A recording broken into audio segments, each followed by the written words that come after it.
Here, take your mind off that with some fucking Canadian politics. At the Green Party event in Kitchener Centre, supporters are already trickling in, donning the green, and about 200 people have been invited here. And even though people... Oh my God, that's tragic, dude. That's nasty as fuck. Jesus Christ, dude. Fuck. Oh my God, Australian hogs are just as fucking evil as American ones. Yeah, fuck you saying we're America Light. We can stand and drink from our own one leg. Yeah, I see that. At first, I thought it was like, oh, that's so dark, dude. What the fuck? And now in Kitchener Centre, the Green Party candidate Mike Morris is hold on. I'll trying be back to in capitalize on his efforts from the previous federal election when he was able to boost local Green numbers. He took the party from 4th place to 2nd place. And if he's able to succeed and do that again this year and win, he could be the first elected Green MP in Ontario. Back to you. Okay. Hala Gunaim, thank you. I appreciate you coming to us from Kitchener Centre tonight. We'll come back to you if things start to unfold in that way. I do want to update people that the Bloc Québécois, who had been on the board there with the Gaspésie-Île-de-la-Madeleine riding, which closes in the same time zone as the Atlantic provinces, is now off the board because now the Liberals are leading in that riding. So that's something to keep your eye on. Let's go over to Adrian. Yeah, Rosie, it looks like the map is changing in Nova Scotia. The Conservatives, CBC is projecting 2 pickups for the Conservatives of Nova Scotia. Start with Cumberland Colchester. Remember, that was Lenore Zan's riding. She only won it by 500. Look at that lead for Stephen Ellis, the family physician. Looks like he is elected. He is heading to Ottawa. So the next one, South Shore St. Margaret's. That was Minister Bernadette Jordan's riding. She won that by 7,100 before. Rick Perkins has now won it. He is heading to Ottawa with a pretty commanding lead there as well. There's one other riding to keep an eye on, and it's very, very tight right now. This is Sydney Victoria. Jaime Batiste is the incumbent there. He's in the lead. It has been going back and forth all night. It really is like threading a rope with this one. Okay, really interesting, though, that the pickups for the Conservatives are in Nova Scotia because that's where the Liberals had some anxiety at the beginning of this campaign. Indeed, that's why lots of political heavyweights were brought in to try and shore up support for some of their candidates. Also now we've got our first Liberal cabinet minister who has been defeated tonight. Let's go to Hannah Thibodeau. She's at the Conservative headquarters in Oshawa, Hannah. Hey, Rosie, I'm joined by Dan Mater. Dan Mater is... So do you expect this, and you're probably going to say yes to this answer, to go through Quebec and Ontario? In Quebec, what are you looking at there for hopeful pickup? It's between 2 to 4, right, is what you're looking at? There are always places where we do well. The Quebec City region, some other parts, some of the more rural parts, the eastern parts of the province, and I think there are a few more seats in those areas that we have a good shot at. Again, you know, we had a dedicated Quebec campaign team. We spent a lot of time there traveling around the province. Really had a great team on the ground, and I think you know, we're looking to have that translate into results tonight. And I think once we hit Ontario, when I was talking to some of you guys behind the scenes, that's where you're really going to have a feel as to whether you guys could win this in the end. Am I right when I'm saying that? Yeah, look, I mean, as this election, as many of the last few elections, comes down in many ways to the GTA. And, you know, this time we're running with a candidate from the GTA. It'd be the first prime minister from the 905. Spent a lot of time there, have a lot of great candidates again in that ring of seats around Toronto. And I think we're all eagerly awaiting the results there and feeling good about how we're, you know, where we've been hearing on the ground there the last few days. Okay, Dan, I'm sure we'll talk again. Thanks for joining us. And Rosie, I'll send it back to you now. Okay, Hannah, thank you so much for that perspective. Let's go over to Ian, who's got more results now from New Brunswick. Yeah, I remember at the beginning of this evening, we said that there were 3 ridings of the 10 in New Brunswick that were too close to call. Well, at this hour, those 3 ridings are still too close to call. Let's start with Fredericton, which has been going back and forth right now. Andrea Johnson is in the lead. If anybody is watching this on their phone and they're in a lineup somewhere in Canada and they're wondering if they should leave that lineup, look at Fredericton. Every vote counts in every riding, but particularly in the close ridings, and this one continues to be very close. But also look at the Greens, right? Yeah. In a kind of third place, distant from the two leaders. Let's go on to another one of the ridings that has been considered too close to call, Miramichi-Grand Lake. This is a pretty significant lead for Lisa Harris, but what I want you to take a look at is the People's Party. In fourth place, 220 votes. And, you know, if you added that, right now they've kind of doubled their share from last time around in Miramichi-Grand Lake. Not that you could add all those votes to the Conservatives, but if you did, suddenly that would be a really, really tight race between two former provincial cabinet ministers who are vying for Miramichi-Grand Lake. A Liberal riding that right now they are in the lead. And then look at St. John Rothsay. Wayne Long, described to me by so many people as a great retail politician. When I talked to him earlier today and he said to me he felt good, I thought, you know, everybody I've talked to said that riding is really close. How much of that is maybe he's oblivious? Well, he's not oblivious. He knows exactly what's going on in his riding. Interesting. It'll be interesting to hear from Jerry how he feels about Wayne Long going back to caucus, because he's a guy who's like his independent guy, riding first guy, probably not cabinet material given how he feels about Justin Trudeau, but he is doing very well right now in St. John Rothsay. Okay, I'll get Jerry to answer that question in just a moment. I will say being nice to the leader probably helps you get into cabinet. That's probably the first thing that you should do. But what Ian demonstrated there with the Miramichi riding is that when you have the People's Party of Canada starting to edge up just a little bit, not to the point where they're going to win the seat, it does create problems for the Conservative Party. And Travis Danraj is in Saskatoon with the People's Party of Canada to talk about that very thing, Travis. That's right, Rosie. I've got a guest to talk to me a little bit about that, but I got an update for you. As you can see behind me, pretty empty out here in this field right now. That's because I hear the party is inside, and that's where all the media have gone, and that's where most of the supporters are. So Maxime Bernier actually isn't going to do his speech out here. He's going to be doing it inside. And Daniel Tyree is with me right now. He is the executive director for the People's Party of Canada. I want to talk to you about what we have been seeing in Atlantic Canada. How are you feeling about those results? And do you feel that that has created some momentum for what you can see in the rest of Canada? Yeah, I mean, it's huge. We always see that the results out in the Maritimes have a big influence on the results across the country as we move across the time zones. Polls are still open on the West Coast. So we're hoping that this will help push us forward and really activate our voters and help them solidify some big numbers across the country. We've been seeing a lot of these large rallies that are happening in the prairies particularly. Tell me about those specific ridings in Alberta that you think that you can really have a shot of winning. I think we've been seeing huge rallies across the country. I don't think the other parties could even pull out the numbers that we've been pulling out coast to coast. It's nice to see. But the prairies are definitely the heartland of conservatism and some of the areas we're most confident. I'm looking closely at ridings like Banff Airdrie, like Fort McMurray Cold Lake, for where we can see big surprise results this evening. And what is it particularly? I know the message overall, broadly, is about freedoms and fighting the establishment, but is there one core message that Maxime Bernier has been delivering these past few weeks that is resonating? I mean, we've seen extreme growth over this last year, and a big part of it has been the absurd actions by governments, provincial, federal, infringing on our constitutional rights. And fortunately, Canadians have a voice in federal politics pushing against these ridiculous restrictions and standing up for our constitutional rights.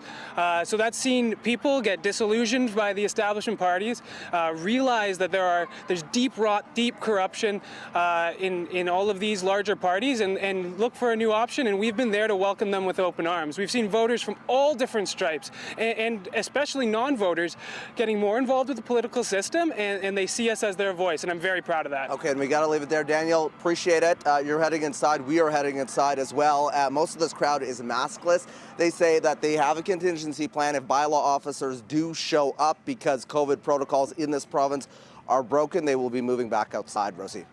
Okay, Travis, thank you for that. Just point out that some of the things that the People's Party of Canada is protesting against are, of course, public health measures put in place to keep you safe during a worldwide pandemic.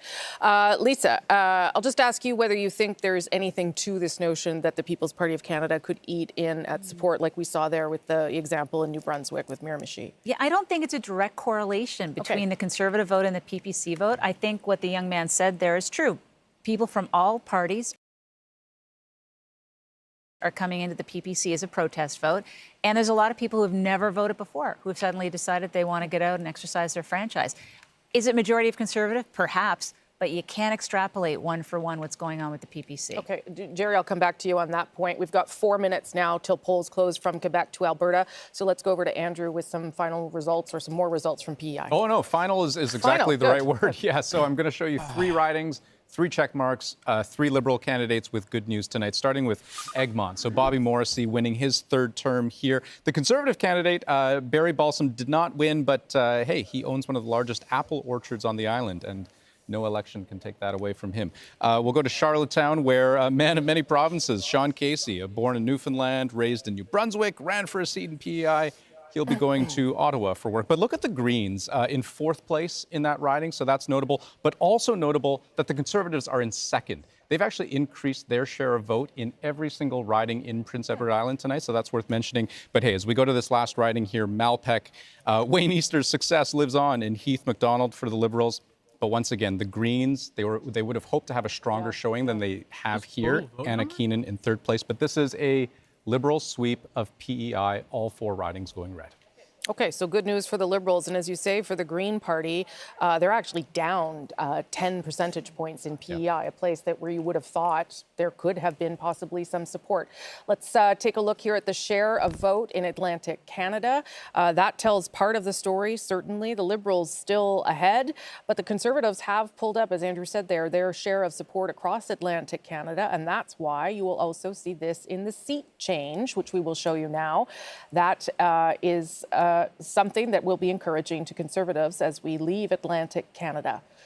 Let me show you the seat change now. Takes just a moment to pop up. Okay, so the Liberals down 3 so far anyway, because not everything, of course, has been confirmed. The Conservatives up 5 and the NDP, they are not on the board at all tonight. They seem to have lost St. John's East, and the Greens are down 1 as well. We are 2 minutes away from polls closing from Quebec through to Alberta. There are 262 ridings that will begin reporting. That means that this map on the floor, well, it's going to become a lot bigger, but it's also going to start to be painted in many different colors as things start to close. That's a lot of seats at stake in a lot of provinces that have become key battlegrounds in this election, including Ontario, where you saw both the Liberal and Conservative leader in the last days of this campaign trying to make inroads there again. Okay, let's go now to Toronto Danforth. Davenport, my apologies, Davenport, where Janella Massa is standing by at the NDP office. Janella. That's right. We're in the Davenport riding just west of the downtown core in Toronto, where the NDP are hoping that they might be able to take this seat from the Liberals. We are at the campaign office for Alejandra Bravo, who's hoping to unseat the Liberal incumbent, Julie Derwitz.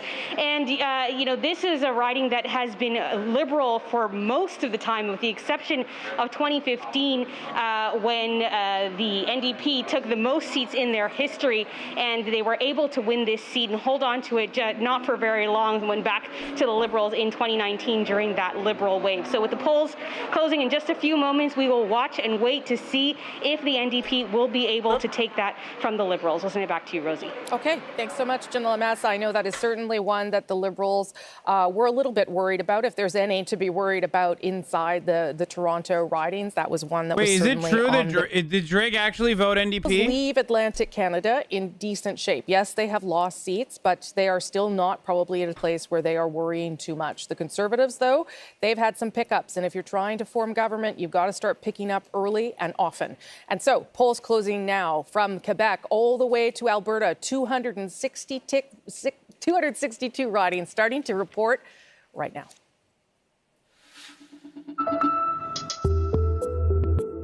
This is the big one, the biggest swath of votes coming all at once.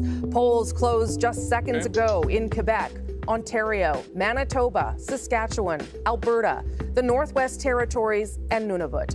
262 more seats to add to the count. These results will set the trend.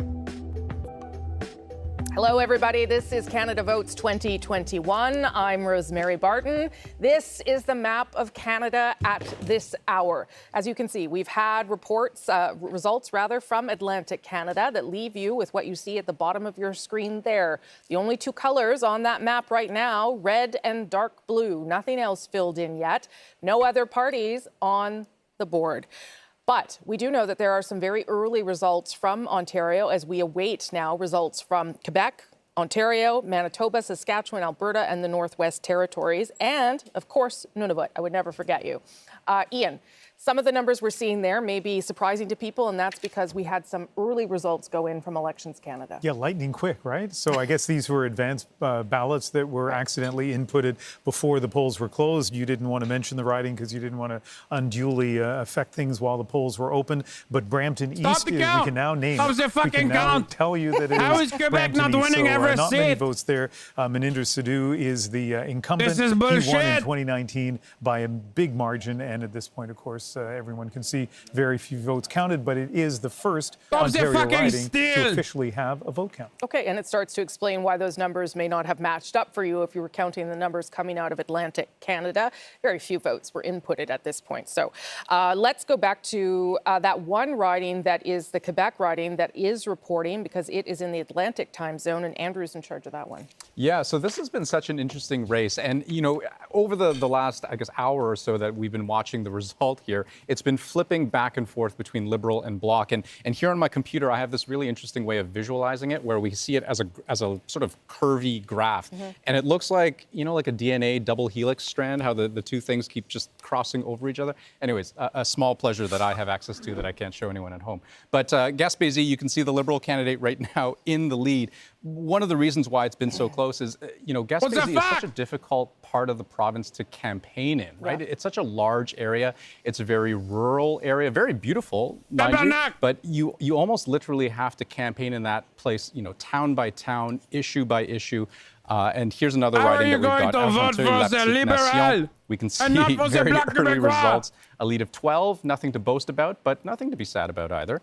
And Peter Schiffke in Vaudreuil-Soulanges. This is just off the island of Montreal, and the western tip of Montreal, I should say, with a pretty sizable lead, given it's only one poll reporting. Okay, there are 78 seats up for grabs in Quebec, and certainly this is mostly a battle between the Liberals and the Bloc Québécois. Jerry, why don't you weigh in on the importance of Quebec? I know Liberals that I talked to really felt the English debate hampered them because it helped the Bloc. That may be the case, but I'm not sure you're going to put all of your mistakes on one event.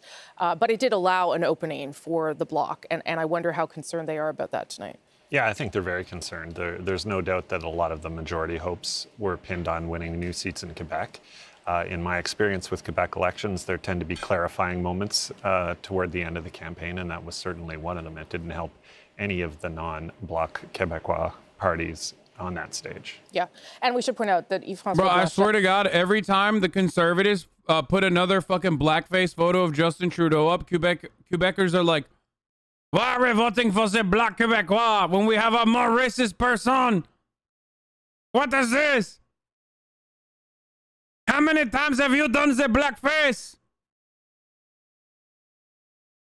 0. We will vote for the Justin Trudeau. A lot of your resources trying to get people to the polls, you have to spend fewer of them doing that in Quebec, and it's more of a persuasion game. Yeah. If you look at the 2019 campaign, for instance, Yves-François Blanchet was not even really on the radar screen until the TVA debate, where he put himself very firmly on the radar screen. So, he's an excellent debater and listen, a skilled politician too, because when you see an opening, you take it. That's how you start to see advantages. Okay, we remember polls have closed now from Quebec all the way to Alberta. 262 seats have started to report. So this is when things get real. This is sometimes when elections get called, but remember, things are very close in this election. We may not know the ball game by the time we are finished with all of these provinces. What we do know also, though, is that lines continue to be long, particularly in urban settings like Toronto and Montreal, where polls have been, moved around a bit or stuck all in one bigger area in order to help people physically distance. Thomas Degla is in one of those lines or at one of those lines with people who are still waiting. Polls closed, Thomas, but I think they are still allowed to vote. Is that correct? They are still allowed to vote. If you lined up in the past few minutes before the 9:30 p.m.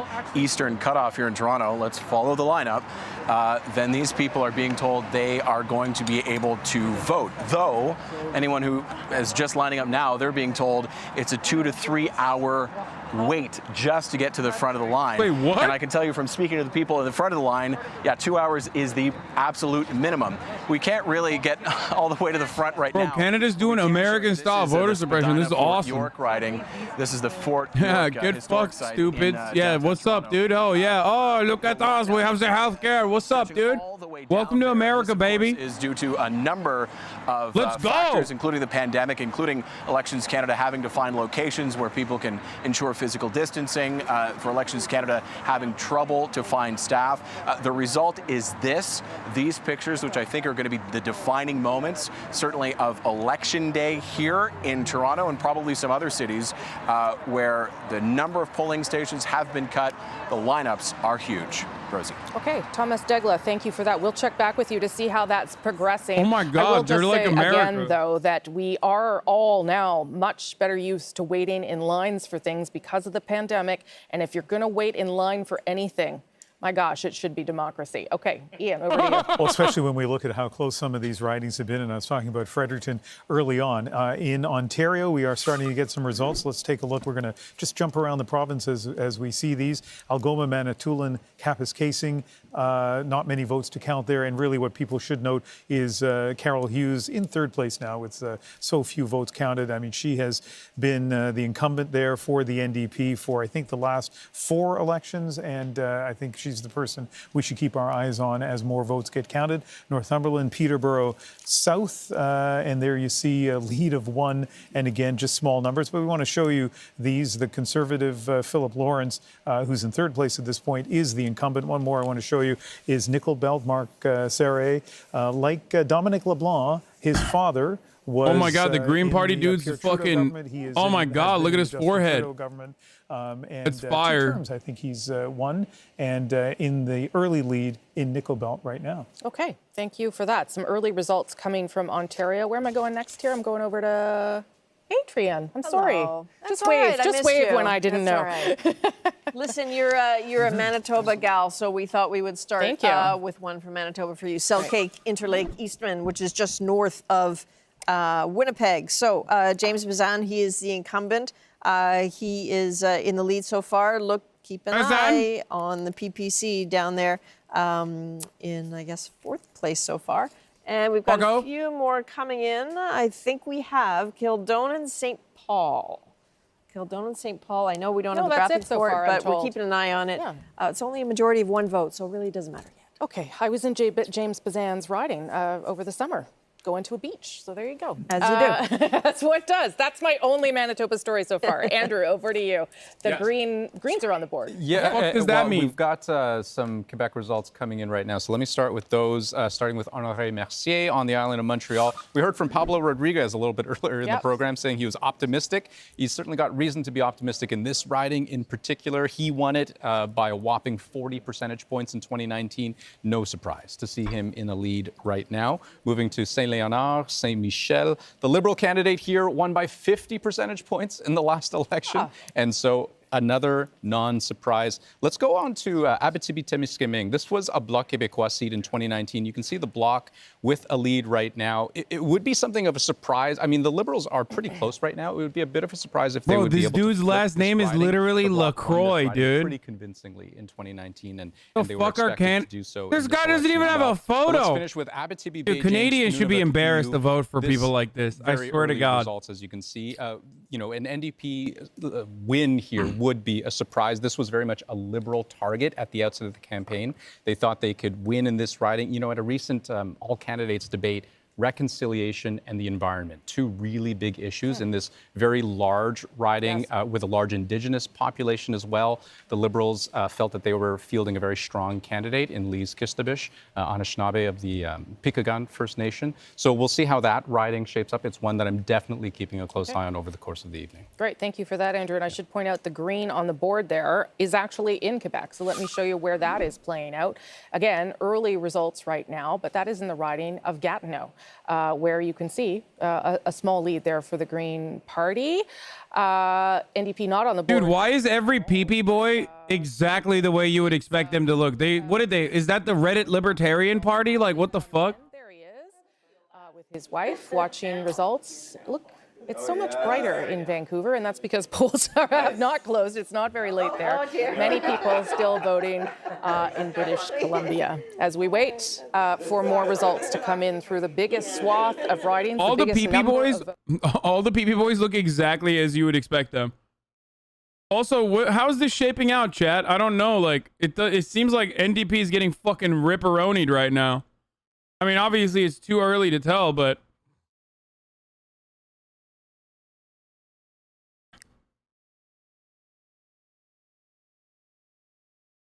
like, it seems like, you know, Ontario decided that they are no longer voting. Or everybody's like super into the libs. All the Quebec, every single part of Quebec is like voting for liberals. Canadians, give us the tea now. I mean, yes, NDP was never going to win. I know that, but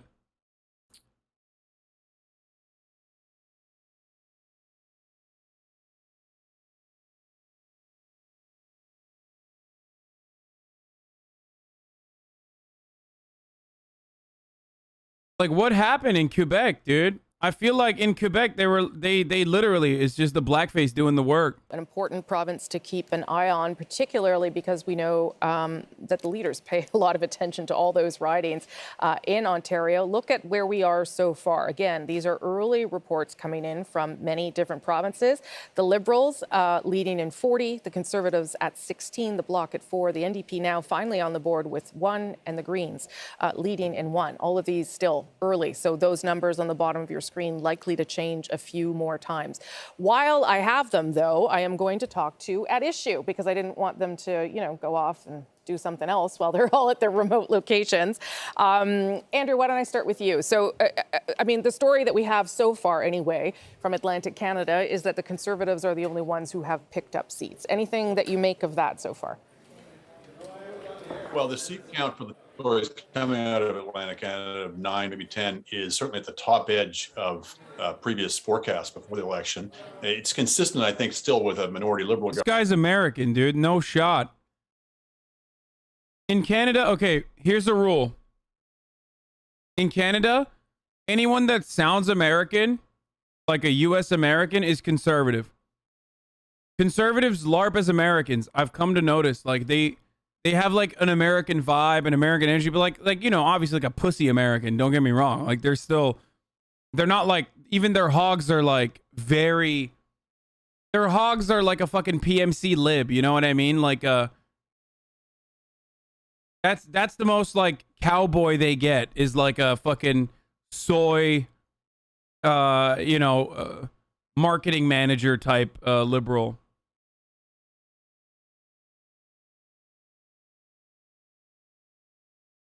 If not cratering, then kind of like at least like, you know, kind of leveling off at a pretty even level. And so that is to say that the Liberals may have. I know NDP's not going to win, dude. It depends on if the liberal minority government with NDP seats is going to continue, or if it's right. It's the coalition government between Libs and NDP, right? Or if they win majority, which would be worse. I mean, which wouldn't be worst case scenario. Obviously, worst case scenario would be conservative majority, but that's what it is, right? That's like we're expecting a liberal win, a liberal minority government win with NDP picking up seats. Canadians hate Americans, their politics. That's literally not true. Every fucking Canadian in this chat has been freaking out, asking me to cover this for like months. They were like, in a month, will you cover this? Canadians love getting attention, dude. They love it. They're like, come on, embarrass us a little bit. You fucking constantly make fun of American hogs. Please embarrass us a little bit. This is great.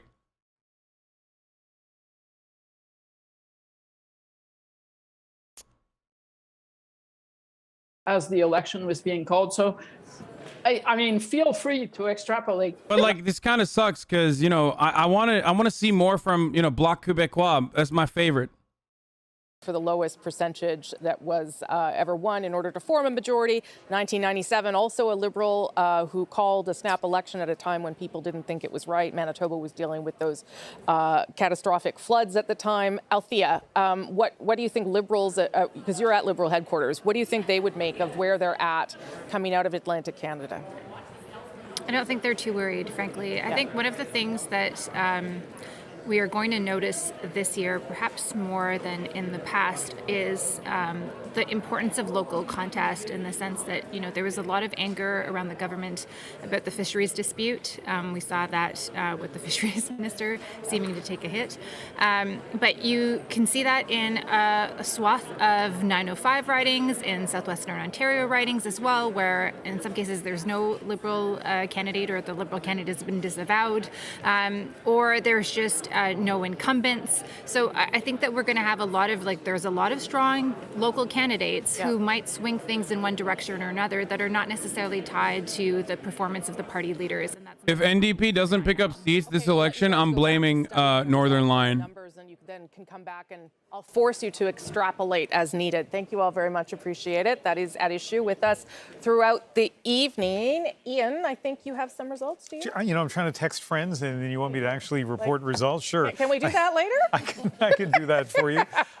Let's see. Maybe we have... wow, dude. Professionalism. That's what I expect from the Canadian broadcast, okay? Where is it? JB Biyunno would not fucking falter. He would not do this. A thoughtful, independent voice in Ottawa, and maybe part of the same section of the caucus, Liberal caucus, that Wayne Long from St. John Rothsay belongs to. I'm still, teasing you. I know. You'll get a chance to talk about that, Jerry. Let's look at Elgin, Middlesex, London, Karen Vecchio, Conservative incumbent, and early leads. And just so for people watching at home, I fully understand that these are early leads. Why is the PP party? Here's one that I think. Why is the PP party so fucking they're so grimy, dude? Like, all of their candidates literally look like they should have just all fucking taken selfies in front of their in their driver's seat, wearing the skin tight Oakleys. You know what I mean?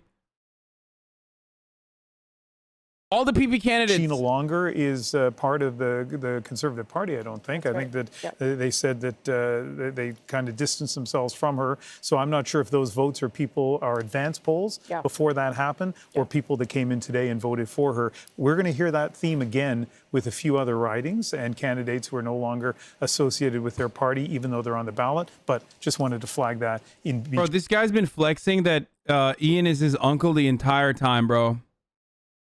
Okay, shouts out to your uncle, okay? How about that? Tell him to stop texting. Which is East York. Okay, good. Yeah, because there's a couple other examples of that in Ontario that we will get to. And it's to all of us now. I guess we should all do our jobs here. So let me take you to Bécancour, Nicolas Sorel. This is a riding right around Trois-Rivières, I'm just fucking between with Montreal you. and Quebec City. Louis Plamondon in the lead, Dean of the House, current longest-serving member of the House of Commons, MP since 1984. He wouldn't mind taking this seat once again. If we go to Lac Saint-Jean, Alexis Brunel-Duceppe. That's what I'm talking about, finally! This is Duceppe's son, so he's in the lead right now. Some Again, real these are all small representation numbers. from the Bloc Québécois. What the fuck? And Marie-Coagan, we have also another Bloc Québécois. This is how I feel about the Liberals. Gil, this riding, it's no surprise to see her in the lead. It's gone Bloc in 8 of the last 9 elections, the only exception being 2011, that orange wave when this riding went NDP. But in the last election, no other candidate came close to beating her. She won that one. She may win it again tonight. We'll see. Okay, thank you for that. Hanks Pecker says, as someone who wrote an undergrad honors thesis and an MA thesis on Canadian electoral politics, the rise of the PPC has been both an absolute shit show and oddly fascinating. Bro, what do you mean? Just look at America, dude. We give everybody brain cancer, okay? Sorry. Canada, just by proximity alone, is going to get that brain cancer. That's why all the Albertans want to be Americans. They're all want to be Americans. That are all frack-asexual, that want to fuck like fracking juice. That's why all the fucking... that's why the entirety of the Conservative Party just looks like fucking...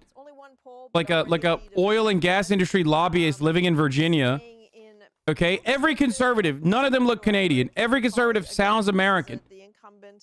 So it shouldn't be that much of a surprise to you that we were going to bring our brainworms over to your, QAnon style politics as well. Keep an eye on because it's only a lead of 4, but Randy Boissonneau is. Don't people fly the Confederate flag in Alberta and shit? Back and forth. These two men used to train together. Their offices were across the street from each other. But this is one where Chrystia Freeland showed up early. This is one that the Liberals have their eye on. One of those cities in Alberta that they'd like to make a change in. No, Quebec doesn't want to be like America. Quebec wants to be France. Or not even France. They just want to be Quebec. So that's different. That's like, Quebec is just its own thing, okay? Let's not start the Quebec conversation again. Tonight, I'm rooting for the Quebec independence movement. Up north as well, as those results come in. Liberals leading in 54, Conservatives at 25. All right, we do have... It's just so funny. It's so funny when, like, Canadian hogs try to be like Americans, though, and they still fucking miss the mark. Like, you will never be as K-Kona or as hog-like as our, like, genuine hogs. You know what I mean? There's always going to be some motherfucker that loves shoving his hand into the swamp and, like, sucking out catfish that way. And that guy, you're not going to find a guy in Canada that's, like, lost all of his teeth and wants to do that and makes, like, bathtub meth. You know what I mean? That's basically the west end of Winnipeg. Your Quebec accent just sounds French, Hasan. Hasan! Both believe are in play for them. The Liberals took the seat in 2015, lost it in 2019 when they lost their majority. That old Liberal MP is trying to get his old job back. Doug Elifson running against Marty Morantz, a former city councillor here in Winnipeg. This is one of 3 rematches between the Liberals and the Conservatives from 2019 tonight. Another seat that people outside of Manitoba will want to keep an eye on is Winnipeg South. It is a true bellwether. It has gone with the party that makes up the government ever since 1998, so that's 9 straight elections. Bro, this guy, it made it to the news when there was a Nazi flag scene. Bro, literally go to, like, first of all, it doesn't make it to the news where there's Nazi flags in, like, Oklahoma, okay? Go to any gun show in Oklahoma, and you will see 10 times more Nazi memorabilia than you've ever seen in the entire fucking country of Canada, okay? So this being a newsworthy story in and of itself, in a country where there's, like, free speech restrictions that limit showcasing shit like this, bro, we have a Klan monument that is carved into the side of a fucking mountain, dude. Like, I don't know what to tell you. Like, we literally have, like, a fucking Klan monument. And then they do like fucking KKK fireworks every year. And people go visit it. It's called Stone Mountain.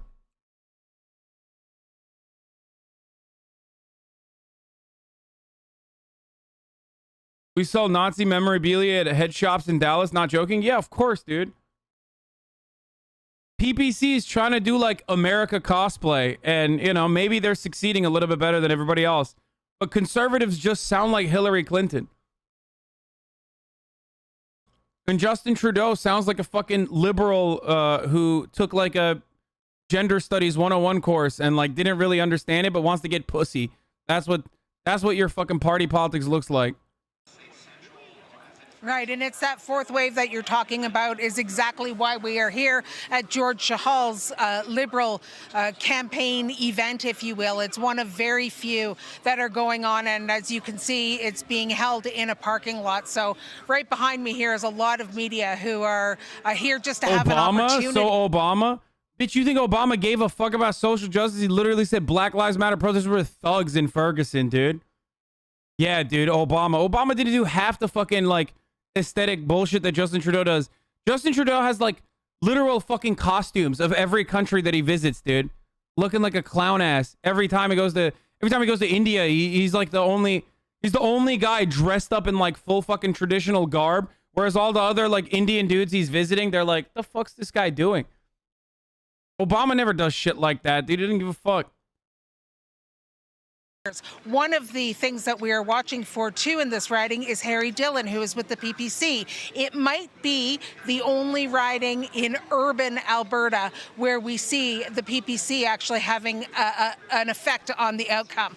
Two other ridings that we are watching for, Calgary Centre and Calgary. Well, may I say Justin actually likes other cultures? Yeah, maybe too much, dude. Remember when he liked certain cultures so much that he decided he would put blackface on his knees, dude? I remember. That's right, dude. Maybe he should like it a little less. Tonight, appreciate it. We will, of course, come back to you. Let's give you a sense of. That's going to secure the fucking Quebec vote for Justin Trudeau, so he's killing it. Nationally. Now, I can't believe 2 elections we've covered so far on this broadcast in Canada. Both of them, Justin Trudeau is riding on the Quebec vote. For all the blackface he did back in the day is paying back in dividends. Track upwards. In case Conservatives saw that and had a panic, your base and your heartland is still to come on the board there. But let's look at some of the other numbers you see. Listen, the People's Party of Canada registering ahead of the Green Party at 4.5%. That is something to note there, and certainly an improvement on where they were in the last election in 2019. Maybe we can see a seat change. Are we going to do that here too? Yes, we will. So seat change at this hour. And again, these are not all confirmed. Things are still coming in. So these are more a sense of the leading in seats right now. But you can see the seat change, again, very early, plus 7 for the Liberals. But remember, plus 17. If they increase by 17, they would be tracking towards a majority. A majority for anyone here tonight would be 170 seats. I don't think we're at a place yet where we have any sense of what's happening, but let's keep an eye on that. There are 62 seats. Wait, Justin Trudeau at the age of 18 was a Quebec separatist?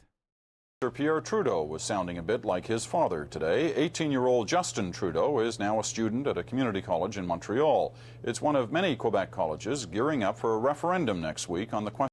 So I don't get it. Like, so Justin Trudeau's not a francophone, right? Or is he? Like, I don't understand that. Or is he? Oh, he is? Like, what's the difference then? Like, I don't understand. Does he what's the difference between someone who's like a separatist Quebecois versus, just like someone who's like, no, I'm Canadian, eh?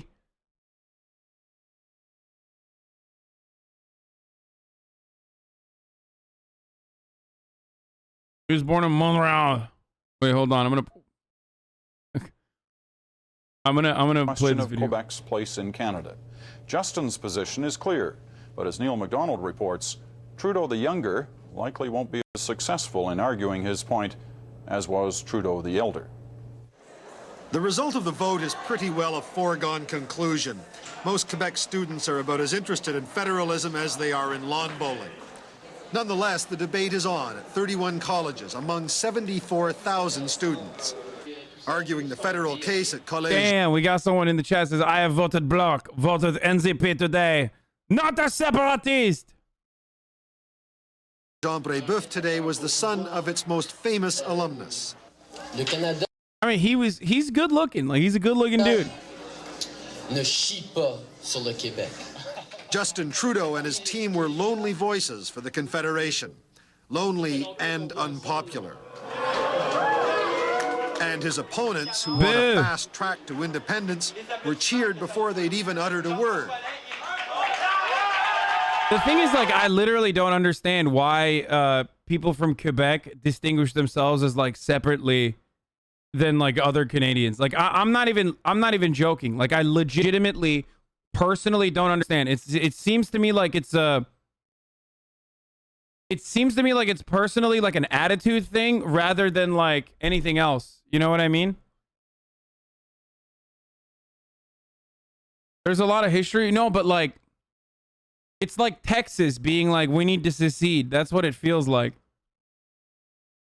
I know. Oh, shit. I should not have said that. I know every Quebecer is going to get fucking mad now because of French history and their hatred for English and colonialism.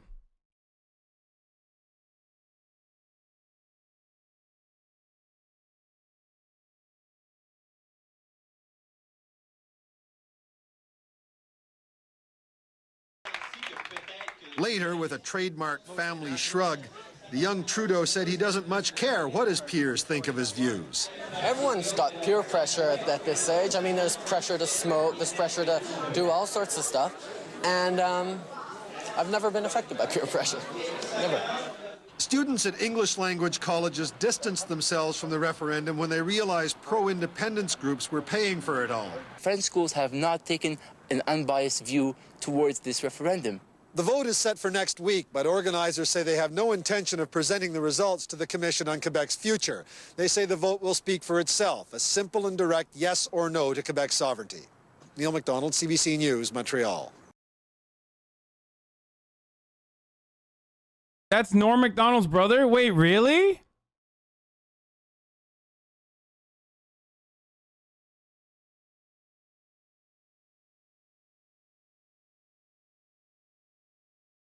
The French colonized half of Africa. What the fuck is that chatter talking about? Hatred of colonization? No, that's a Quebecer.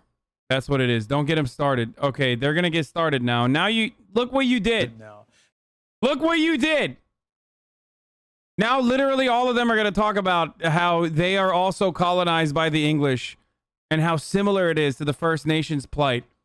Look what you done did, chatter. Interesting that he's in second place. And Haldeman Norfolk, look at Leslyn Lewis, the leadership candidate for the Conservatives, in second place. And that's an interesting one to watch. Diane Finley was the Conservative MP here for 6 straight terms. You would think that would be a pretty solid Conservative riding, and it may still be. It's still early. But in terms of, you look at the numbers at the bottom of the screen and you wonder, where's that change coming? Well, right now, it's those 3 ridings, among others. Yeah, really strong MP for that part of Ontario, a very beloved MP for the Conservative Party, certainly. So her retirement was disappointing, but we'll see whether they can hang on to it. David, you're back at your board there with a state of play. I don't know what we're seeing yet and whether we can determine anything. So give us a sense of what you see. Well, Rosie, you know how British Columbia always complained that we'd have the election called before the polls close out there? Welcome to the party, British Columbia. You're not the empty net goal of election 2021. Look, the Atlantic right now, we said the Liberals needed to be at 25. They're at 23, so they're down a little bit there, though some of these ridings are still a little bit too close to call, but the Conservatives are up at 9. We're going to go into Quebec. The challenge we have right now in doing a proper assessment of the state of the race is that we only have reports from 39 of the 78 ridings in Quebec. And when you go to the greater Montreal area, look at... Okay, fuck Catalonia, Kurdistan, Northern Ireland too then, I guess. Nah, I guess that a nation that doesn't speak English in NA is bad for some reason. Quebecers would literally never in a fucking million years admit that they are French colonizers and therefore very different than historically oppressed peoples. I do not know why, but it's just like, it's an impossible difficulty challenge for a Quebecer to be like, to make this distinction. I don't know why. It's funny. I love it. Remind you, I mean, look how liberal this was, from Whitby down to Oakville and Burlington. Now, we've got little specks of blue in places like Mississauga Lakeshore, but the results are so early, it's impossible to draw any conclusions from them, but we are seeing a lot of orange in northern Saskatchewan, northern Manitoba. I mean, these look gigantic, but these are single ridings. And we're also seeing a speck of it right here in Saskatoon University. So the problem is, Rosie, is these are the areas where the NDP want to gain, the urban prairies in particular, northern Ontario, northern Saskatchewan hold here. But there is so much vote still to come, so much still to be counted. And even out here in Atlantic Canada, Rosie, I have to underline this point. There are tens of thousands of mail ballots and maybe even advance polls still not counted across this region. Some of these races are tight. So while normally by this time of the night, these numbers are... I do love it, though. Like, unlike the rest of Canadians who are probably sick and tired of hearing Quebecers mauled, I do personally like it. I think it's funny. State of play. Part of that state of play right now. You should really talk to about You should really just talk to a 91 Quebecer ridings other than at this hour. XQC. It is a divide of about 100 votes. So that gives you a sense of how close this is in many, many places. I would also say that we've got lots of urban ridings. Oh, we already looked at the Justin Trudeau video. Usually, to the benefit of the Liberals. Fewer rural ridings are reporting, which is usually of the benefit to the Conservatives. So keep all that in mind as you look at those numbers at the bottom of your screen. This is far from over or determined at this stage. British Columbia, the polls have now closed, 43 seats there with the Yukon as well. And Renee Filippone is in British Columbia. I think she's in Vancouver to tell us what she'll be watching for as the polls have closed there, Renee. Well, Rosie, there are long lines at some polling stations, but not here. They were able to close the door a minute after polls closed in Vancouver, Granville. This is a very interesting riding to watch. It's really the only one at play in the city, the others being very safe Liberal and NDP seats. This is the seat of Jody I don't know, Wilson. man. I feel like XQC is he's like a perfect distillation, perfect representation of a Quebecer. Like, people get mad, but like, why are you embarrassed of your own? You know what I mean? Like, that's kind of fucked up. I feel like he's great. He's from Laval, so they will say no. Yeah, XQC's valid, bro. I don't know why you guys are saying that. I think he's the most sane Quebecois. That's like saying some fat hog is a distillation of all Americans. What, you think a fat hog isn't a good distillation of all Americans, dude? If you were to show me, if you asked me to point to you, like, the average American, like the American that has the most political power and gets the most representation, I would literally point to a fucking fat hog. So if we're talking about, like, not Canada, but at the very least, like, Quebec, I think XQC is perfect. Probably too good.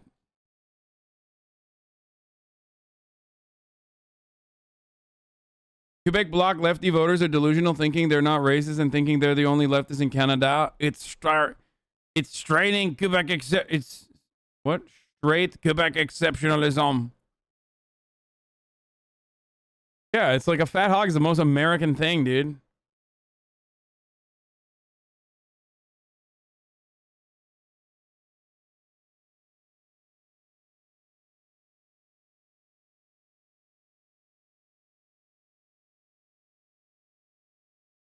The English owned literally everything because all the rich French folks left when France lost the war. So who is left?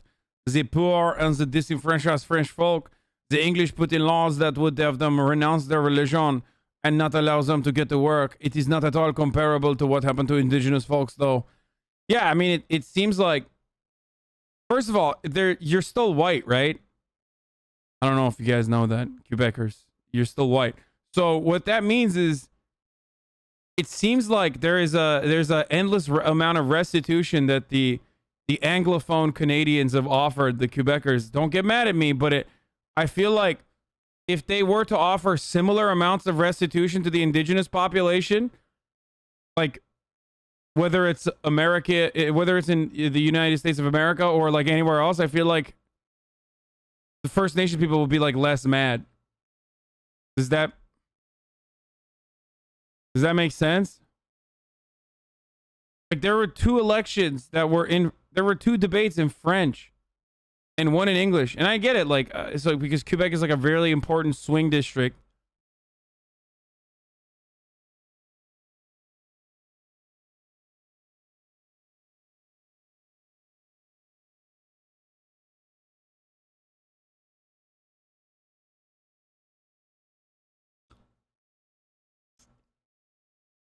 Earlier that I think is really important. You know, there are 68,000 mail-in ballots yet to be counted, and they'll be counted over the next couple of days in Atlantic, Canada alone. That's not going to make a difference in ridings like Fundy Royal, no, but it could very much make the difference in closer ridings like Fredericton.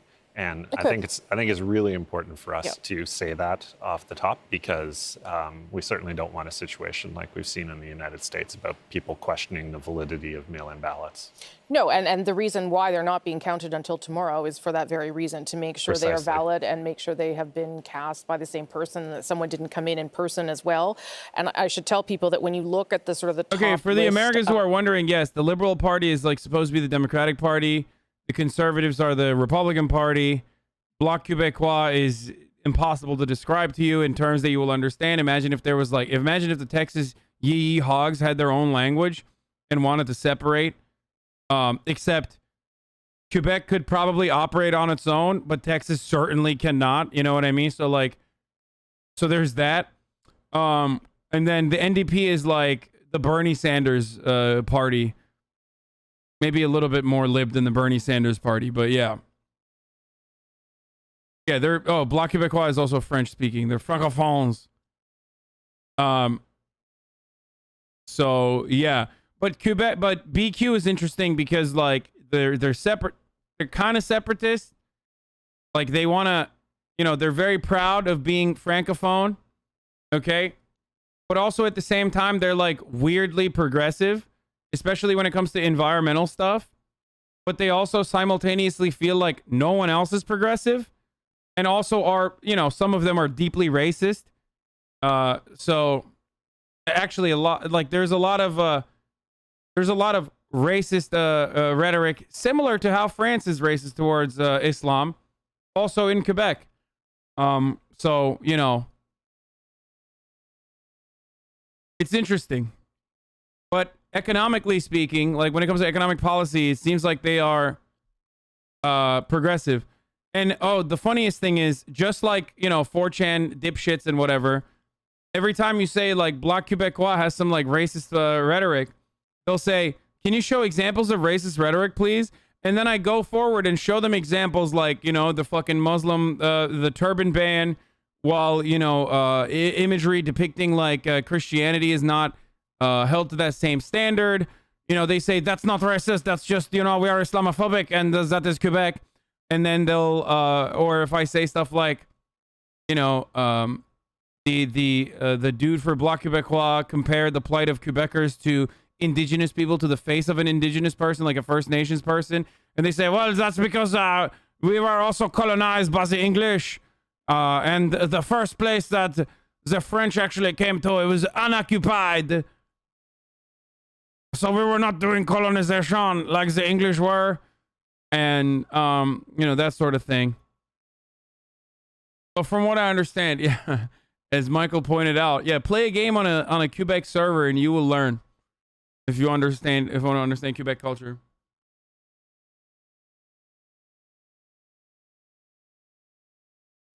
Parsons is there tonight. Early lead for Mr. Boissonneau, Paige, but this is a riding that the Liberals were hoping for. Yes, Rosemary, we're here in the heart of Edmonton, and it's the heart of a bit of a battleground right now. It's interesting for people watching. They're keeping a close eye on this because even though there's a full slate of candidates, The thing that you never expect, though, is, Bloc Québécois doing well, but the thing you never expect is the top of the hour ad break to come right now, 13 minutes after the top of the hour. So, at 13 minutes past, there's a 60-second ad break coming right now. If you'd like to no longer see those ads, because I think Canada gets ads served as well, you can pay $4 if you want for a subscription. I don't know what that translates to Canadian money. There's a lot of Canadians there watching right now. Oui.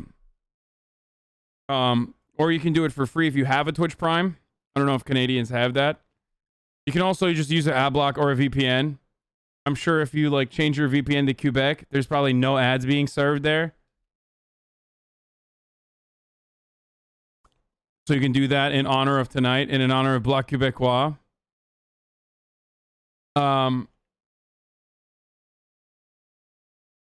Or, you can just, like I said, use Twitch Prime. It's free. Here's the ad now. majority government. You know already that the number is 170. You've got to get to that.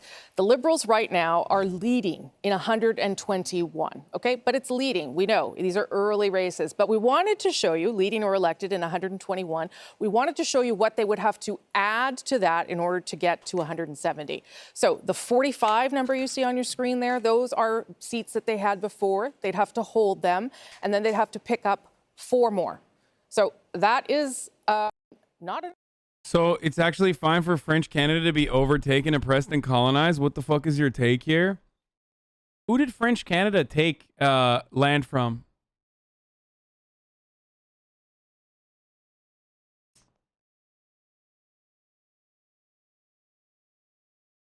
Like who? Where did they just like find it? Is that what happened? A question I ask all the time.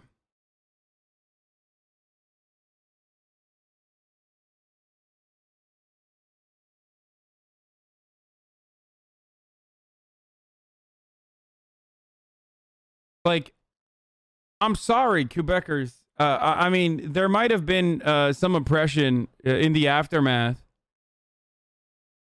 of the English takeover, but it feels like a lot of people who are complaining because they lost and the British won the colonizer battle for what is now known as Canada.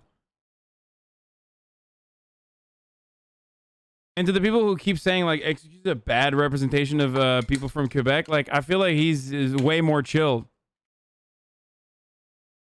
Islamophobic Quebecois, you can unban him for content. Have you seen the COD lobbies in America, my guy? Yeah, but the difference is I would never say that the American COD lobbies are not racist. Muslims are pushing their halal food in our grocery, and this should not be allowed. We're not Muslim, we're Christian. While English Canadian were killing most native, we were making allies. Like, I prefer XQC to this. I'm just letting you know.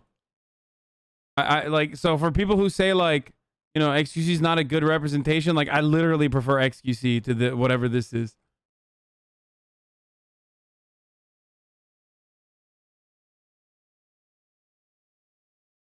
Check this guy's logs too. What is he saying? I legit feel like you're racist only against Quebecers. We are not all Islamophobe, especially us in your chat. The Quebecers are experiencing what the bruvs experience every day.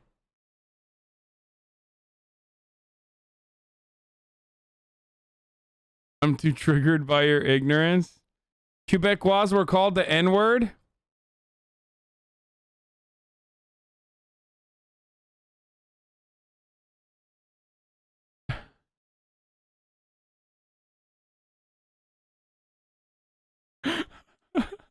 Michael says, by each other. Yeah, I mean, I'm pretty sure the famous separatist dude that wrote the book called himself the N-word.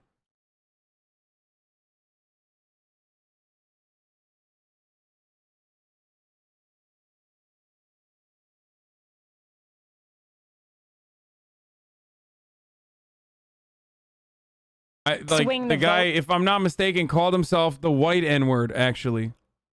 People will be watching this area, these 2 ridings, in case the election is close across the country, and this could determine the balance of power. Now, the other thing I want to throw in there, I know Ian mentioned there's no Green candidate in Maple Ridge. Well, there's no Green candidate in these 2 ridings either, so we will be watching very closely to see where those votes go here. But all in all, it's going to be an election tonight in BC in a lot of parking lots, I think.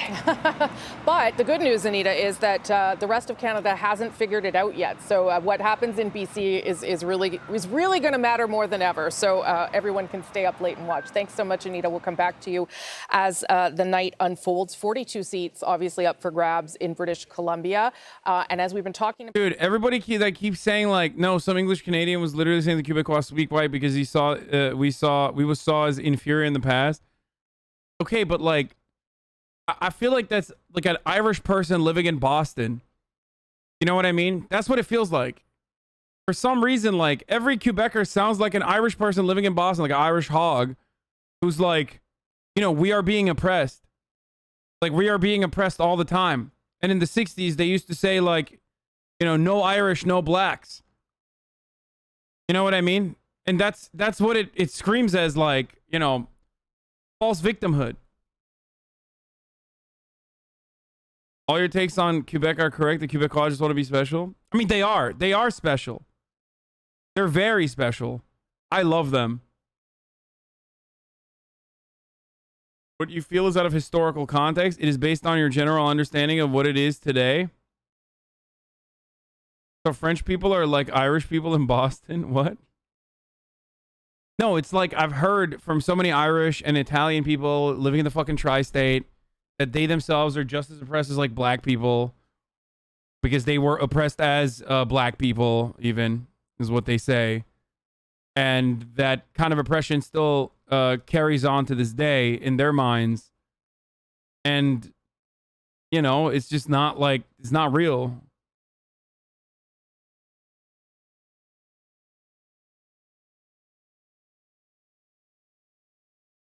They are the only group of people in North America to lose their war, and they still win compared to everyone else, then say, I'm basically a slave, and them starting to believe it. Okay, wait, hold on. Atlantic Canada.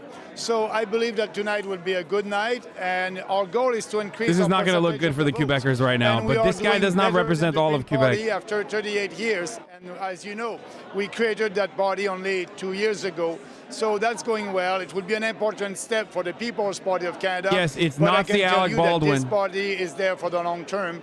And I believe that tonight, at the end of the election, we will be the only real opposition party in Canada because all the other parties share the same views on a lot don't of you need seats for that? For the future of our country. We were in Westlock together yesterday for the rally there that you had, and you were telling me this is not an organized party, that a lot of the support has been through social media.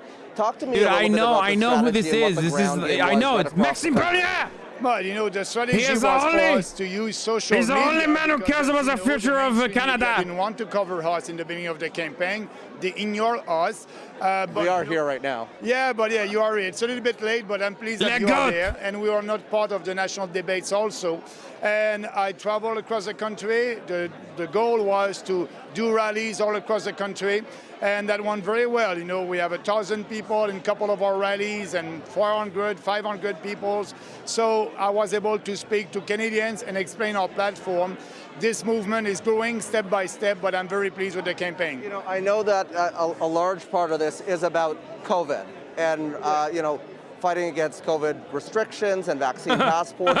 But what else is it that you're hearing from people that you're not fighting against COVID, fighting against COVID restrictions? They are Canada's QAnon. Also, you know, real fiscal conservative are looking at us because we are the only political party that has a plan to balance the budget. All the other parties want to spend more money that we don't have, and we are paying for it right now. That's the inflation tax. As you know, the inflation in Canada, 4.1%. If you do your grocery, it's about 5-6%, and it will be bigger than that in a couple of months because they will add spending with money that we don't have. So people want to keep their way of life, their standard of living, and now they are losing that with these traditional establishment political parties. Okay. We'll talk again once we get some more results. Maxime Bernier, appreciate it. Rosie, back to you. Okay, Travis, thank you so much for that. Stay safe in there. Maxime Bernier says that this is a movement that is growing. That is certainly true from a percentage point of view, but they are not on the board, and Maxime Bernier is currently fourth in his home riding of the Beauce. If he wants this to grow as a political movement, he probably has to decide if he wants to also to get elected in Parliament and where that might come from in the future, because it doesn't seem to be coming in his home riding of the Beauce, where he would win, where he has won as a Conservative MP. Andrew, you've got a sense of some more results from Quebec at this hour. Yeah, so let's go ahead and put them on the screen for you here, starting with Bécancour Nicolas Sorel. I was telling you earlier, the Dean of the House, Louis Plamondon, we can project that he will be elected and he will retake his seat. First elected in 1984. Imagine being in a job for that long. We're going to the riding of Mégantic-l'Érable now, Luc Berthold. This is another incumbent here. The Conservatives have won this riding in the last 5 elections. Now they'll make it 6. And if the name Mégantic sounds familiar, of course, that was the site of one of the deadliest rail disasters in Canadian history back in 2013. And finally, Saint-Léonard, Saint-Michel on the island of Montreal. We have the Liberal candidate. This is no surprise. This has been a Liberal stronghold since 1988. So the fact that the Liberal candidate will be elected in that riding, that's as close to a non-surprise as you can come. Okay, Andrew, thank you for that. We do have something to tell you now about where this night is headed. We've been building towards all night. Our CBC News decision desk ready to make a call. In Canada, your next government will be a Liberal government. Justin Trudeau will continue on as Prime Minister, gaining back. No, we're not Bloc Québécois! Tonight. It's his 3rd election win in a row. Canadians have chosen who they want to lead this country out of the pandemic after making what some thought was a political gamble here. Justin Trudeau will remain in power, but with many votes still to come, it is unclear whether or not the Liberals will be able to form a majority or a minority. So we will bring you that information when we have a better sense. But Justin Trudeau, Prime Minister yet again. This is the Liberal headquarters at COVID time. So that's what it looks like. But you can imagine balloons dropping in a normal situation. Ashley Burke, you're at Liberal headquarters right now. Liberals, hang on to government. Exactly. There's no cheers. There's no big smiles. There's no party going on here. It's hard to get a sense of what people's reaction was. I was just out in the hallway trying to get a sense of the mood from staffers. They said that the staff room here was quiet. People were very... Isn't the entire reason why they fucking held this is to win a majority anyway? So yeah, it's not a celebration that they're winning. It's only a celebration if they win the majority, right? Were for tonight. He had been very tight-lipped about it, saying that he wasn't going to take anything for granted. He has not used the word majority throughout this campaign, being very careful with his wording, saying that Canadians had a choice to make. Their strategy this last week has really been to hammer home the contrast between themselves and Trudeau's main rival, Erin O'Toole, the Conservative leader, to try to contrast themselves. And on top of that, this past week we really saw a shift, and they were working on trying to get progressive voters to vote for them strategically. So I'm sure a lot of relief right now hearing this news. For sure, Ashley, because it wasn't clear for much of this campaign that this is going to be the result, but it is. We will let you know and let everybody know once we're ready to declare what form of government this will take. But the Liberals hang on. Justin Trudeau's gamble paying off, at least for now. Let me show you what this looks like in terms of the vote share, how this breaks down. This is where the vote has gone or moved. And you can see there that the Liberals are at 40.2%. Remember, we had 38.5%, was historically the lowest ever achieved by Jean Chrétien to achieve a majority. The Liberals at 40.2% right now. There is a lot of rural votes still to come. So that's why we're not willing to say exactly what Justin Trudeau will end up with, a majority, a minority, Saskatchewan, Alberta, all those things to come. Let me show you here, though, the seat change, because this, too, will start to paint a picture of why we feel we can tell you that it will be a Liberal government. So Liberals, so you'll see the Liberals aren't actually on the board here with the seat change. Why is that? It's because they are right now holding every seat they had, which was critical to holding on to government. The Conservatives are down 3, the Bloc down 1, the NDP up 4, but the Liberals holding seats. That's why they're not on there for seat change, and it's also why we feel comfortable saying they will form the next government. Jerry, what do you think? It's a great moment for the Prime Minister, and it's a great moment for the The Liberal great Party. parts are all the further west you go in Canada, and lots of people will debate whether this is really a win. As the I said more at the NDP outset it of the show, becomes. Rosie, I'm very old-fashioned about this stuff. When you're Prime Minister after an election, you won the election. Thank you, Kasha, And we'll for see the where we end up, 69. too, right? I mean, if the goal was a majority, we'll see. If it's a stable minority that it goes back to, good enough as well. Yeah, and you have to hand it to the Prime Minister on this. You'd expect me to say That's this, not of course. true. Yes, I would. But look, the guy has won every election. Well, not in Alberta, but aren't there fucking big, aren't there big fucking NDP strongholds all the way further up to west? Tonight, and it's a pretty remarkable British Columbia?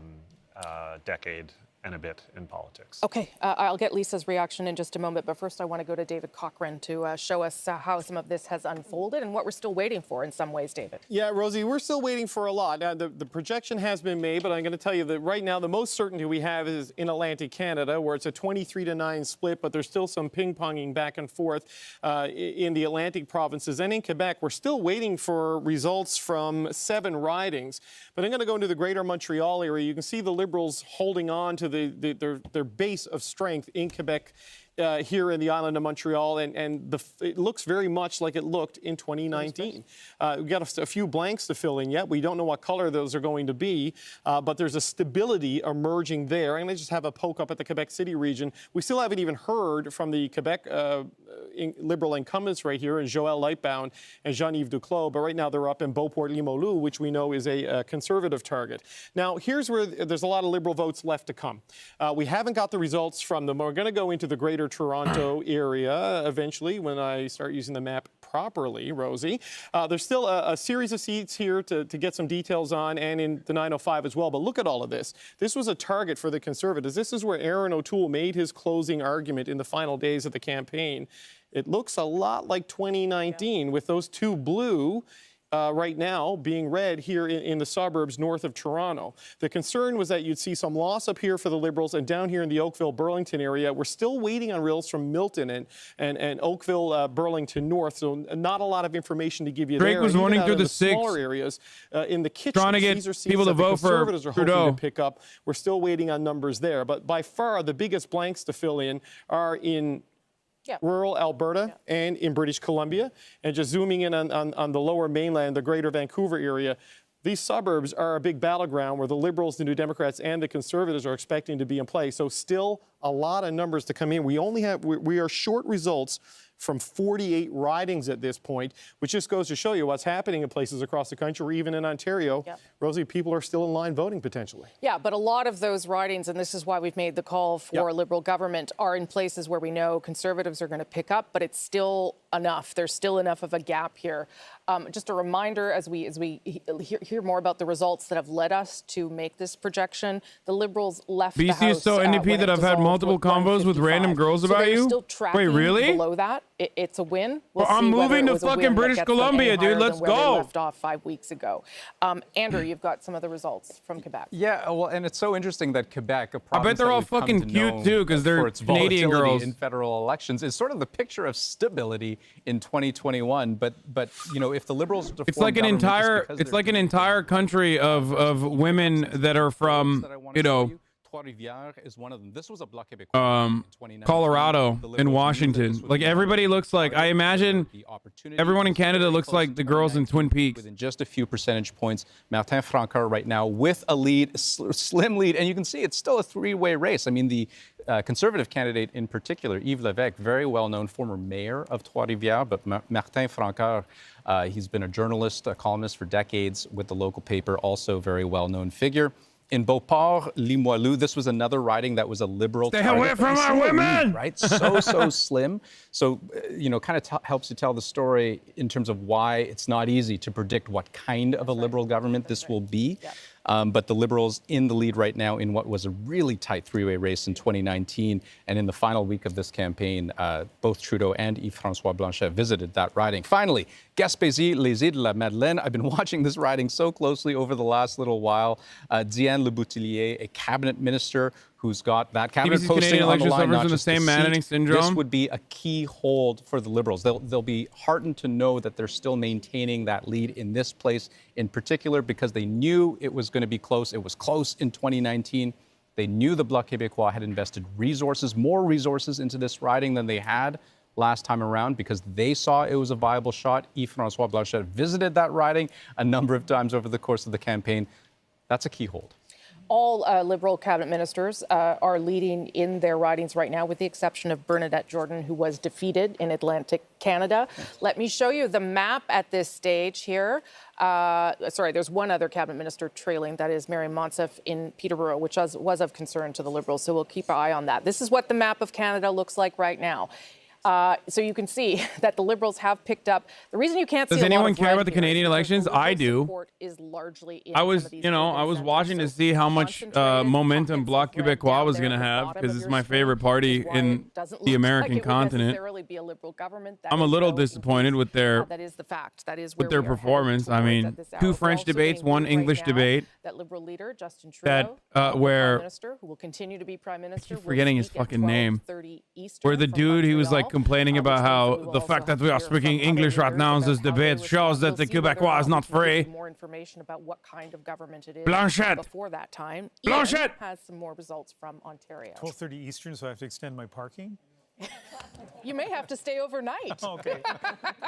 I'm quite happy to do that. Okay. A lot of churn in Ontario, right? And let's take a look at 3 ridings where the Liberals are doing maybe a little bit better than they had expected, even though it is very early. But Markham Unionville, Bob Soroya, the incumbent Conservative there, Paul Chang, who is a former York Region police officer. I noticed there are a lot of former police officers running for various parties in this election, and Paul Chang is one of them. And, you know, pretty sizable lead at that point. Niagara Falls, Tony Baldinelli is the incumbent there, and he is in second place. But this one, I live in Canada, and day by day is getting more fucked and woke. Vote difference between first and second place. Aurora, Oak Ridges, Richmond Hill. Leona Alislev was elected as a Liberal. I live in Canada, and day by day is getting more fucked and woke. Now she's in second they, place. them, people, to be counted there. they need to, people, fuck, they need to grow up and realize what reality is. You know what's really interesting? Like, see, this is what I mean about Canada. Even the transphobic person is still, like, not misgendering them. To the Conservatives, it looks like they may lose it to the Greens. Mike Morris placed second last time around. Nice of him not to misgender the transphobic people. Riding that we see at the bottom of the screen. Yeah, I thought it was in Quebec. It is not. It is in Kitchener Centre. We have a respecting pronouns of trans people while shitting on trans people. A new pickup for the Greens. It is a place where they thought they would have a chance.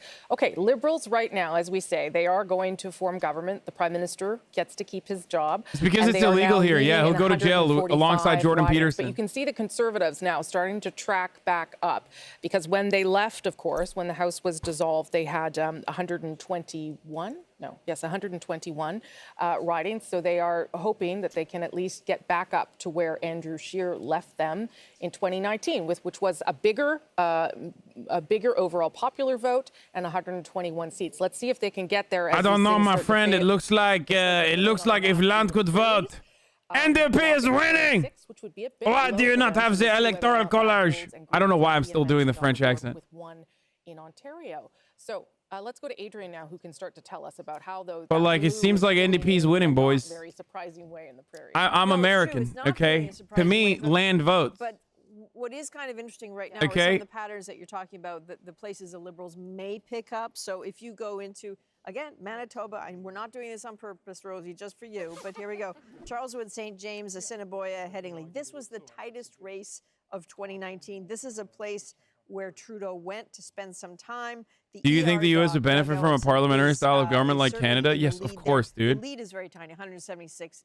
If you keep in mind the tightest race 2019, but that was nobody lives there, dude. That's like Middle America wasteland. First of all, when motherfuckers say nobody lives there in Canada, nobody literally lives there. It's more like Australia. At least in America, there's still people living there, you know? Back and forth. That one clearly not over yet. And this one's interesting. Saskatoon West. So Nav wins every riding. Nav is the new prime minister. In Saskatchewan. Robert Doucette has had a huge amount of support from the NDP party. Canada's greatest export.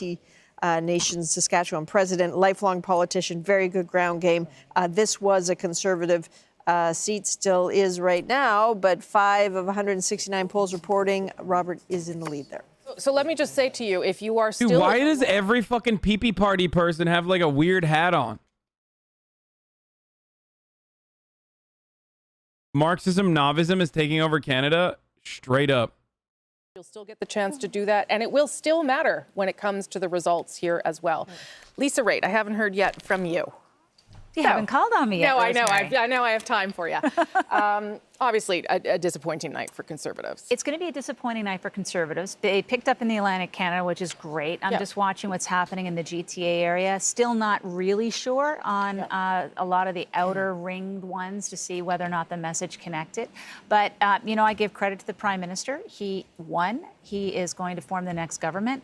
And when we look at the numbers, we'll all wonder, was it worth us going through the pain of the last 35 days of an election? And that's something that, you know, will be part of the next election, and I'm sure it'll be part of the parliament too in terms of discussing. But he won. Yeah, we'll see where he ends up as final numbers. But I think that's a really fair point, Jerry. I mean, if we go back and it's 5 weeks later and we end up with about the same or a little less for the Liberals, I don't know. Can Canadians say, oh, well, you know, we're okay with you, Justin Trudeau, but we're not thrilled that you put us through this? Yeah, I think that's a very fair point that Lisa's making. And most importantly, I think we all said at the outset that we expected people to get instructions to go right back to work. And obviously, we've still got a pandemic raging, more so in some parts of the country than others. We've still got climate change to deal with. We've still got the recovery. You are such a hypocrite. You would never defend Israel over Pakistan. I think he means Palestine, by the way. But because he's a Quebecer, it's like Muslim majority country is all the same. Puh, I spit on them. You have to defend Canada over Quebec. It's the same fucking thing. You can't. Vive la Quebec libre. Fuck the squareheads. I don't know what squareheads means, but I assume because he's a Quebecer, it's probably like a racist term.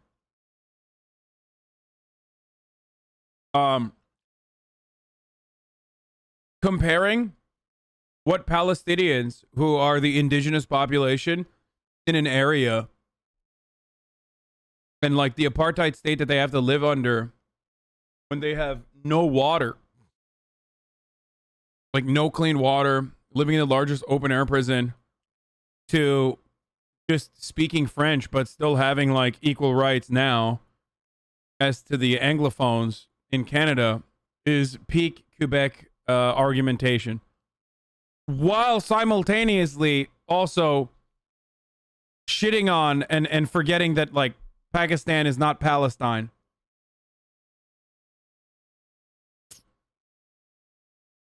Side of the city of Vancouver, you know, kind of Metro Vancouver riding, where it's a three-way race, and so lots of potential for change there. Let's move on to Steveston, Richmond East, and we have Parm Baines, who's a university instructor, who's in the lead, but again, small leads, but interesting to see the incumbent Conservative in second place. Kootenay, Columbia, this has been a very strong Conservative riding, whether it's Reform Alliance or the Conservative banner. Right-of-centre parties have won here for years and still doing well there, but in second place. And second green, as soon as I saw that, the number 2 at the bottom there, I was pretty sure that it was Saanich Gulf Islands, Elizabeth May. Big lead there, no surprise, and all she does is keep winning that riding for the Greens. Okay, so that's what gets them to 2. That's Kitchener Centre and Elizabeth May out in British Columbia. No sign of the Green Party leader herself in Toronto Centre. Maybe we can come back to that. We do, though, know that the Liberals will form the government. Let's go now to a number of reporters that we have. 2 in British Columbia, I believe, and 1 up north. I'm not sure who you want me to go to first. I'll go to Tanya Fletcher. Can I do that? I'll go to Tanya Fletcher, and she can tell us what she's hearing. Tanya, hello. Hi, Rosie. Yeah, we're just here at the de facto Green campaign headquarters behind me. We've got the contingency gathered. You can see them here watching the results on CBC behind us. And on Vancouver Island, there were 7 ridings, and about half of the candidates for the Greens are here tonight, including Elizabeth May. So she's just arrived. Polls have just closed here in BC. And as you mentioned, Elizabeth May, no surprise, leading in her riding here. The big question will be whether BC can maintain its only 2 seats. Their entire caucus is here on Vancouver Island. Elizabeth May and Paul Manley up in Nanaimo. What are they celebrating? They won 2. Paul Manley will be in for a bit more of a struggle here. But it's interesting because we were here Saturday when Annamie Paul, the leader, came to Vancouver Island for the first time during the entire campaign. And it was interesting to watch the dynamic because you have her predecessor, Elizabeth May, who's recognized everywhere on the street. You can see people shouting her name. She has the facial recognition, the name recognition, and she's just so enormously popular here. And it did feel like a bit of a disconnect to have a new leader here who hadn't yet come to BC at all, in fact, over the course of the campaign, come here. She really was trying to, she called it a whistle stop, Annamie Paul, to really support the candidates, to get them across the finish line. But it will be interesting to see what voters gravitate to. The NDP are hoping to sweep the whole island orange, but we do know that voters, you know, we were at Vancouver Island University, for example, in Nanaimo, and they're saying they're young voters, and like, the youth vote is essentially the climate vote talking to them. And so they really said, you know, we don't want to vote strategically like maybe our parents did. We want to vote with our hearts. Yet down here in Victoria, where we are, you had other voters who are very savvy, and they do know about splitting the vote. They do know about strategic voting, and they said, you know, we'd love to vote the Greens, but they're never going to form government. They don't have a chance. So it'll be interesting to see how that dynamic plays out here on the island through the evening. Rosie? Okay, Tanya Fletcher, thank you. Quebecers say they're oppressed when they get 29 seats with the same amount of votes as the Greens, who only got 2. She's in 4th place right now in Toronto Centre, so we'll keep monitoring that. Angela Starrett, you're also in British Columbia. I believe you're in Kelowna. Kamloops. You're in Kamloops. My apologies, Angela. What are you watching in Kamloops?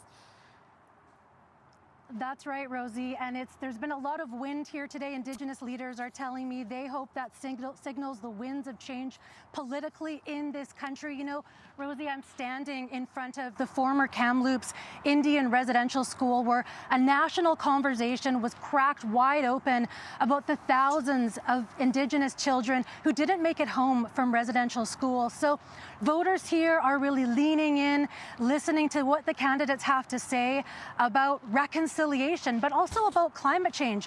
Remember, this region was hit hard by the wildfires that ravaged British Columbia.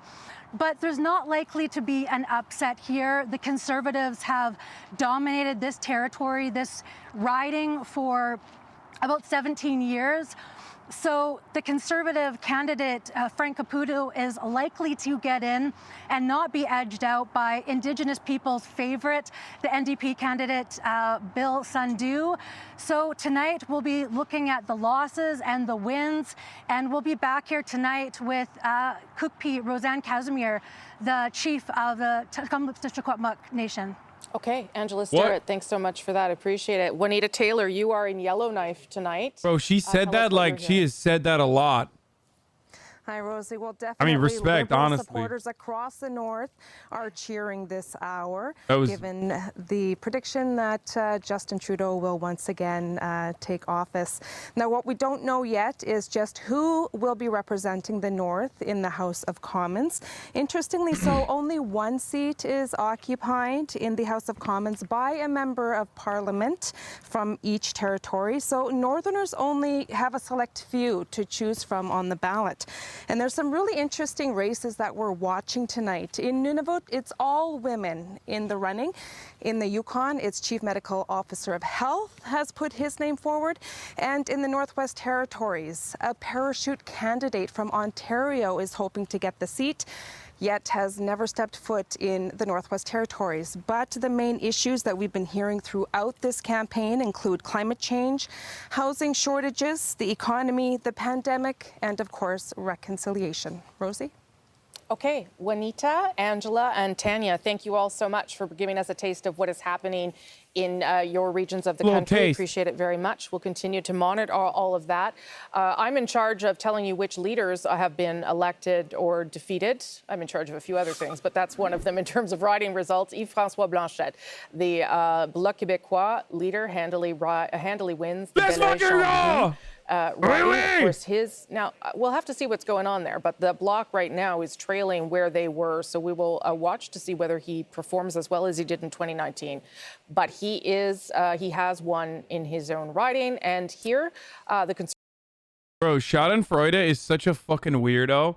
You should also be aware of NDP support for the Khalistan movement, which is basically a sick K-Kona movement, and have done a couple terrorist attacks too. Are you a fucking BJP supporter? How long have you been in here, dude? Like, are you actually a fucking... I can't believe Bernier lost, dude. That's fucked up.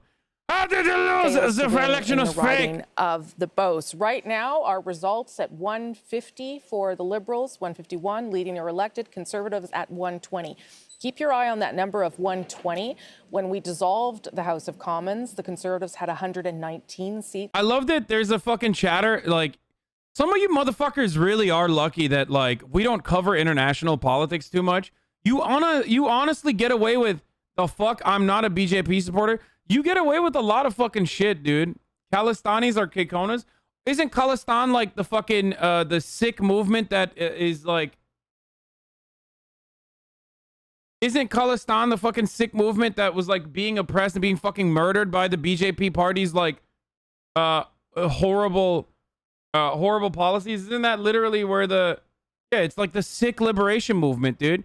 You're fucking ridiculous. They're Kekonas. They're like communist farmers, motherfucker. How are you? Sikh separatist movement? I don't support it as a Sikh, but it's definitely not a terrorist movement.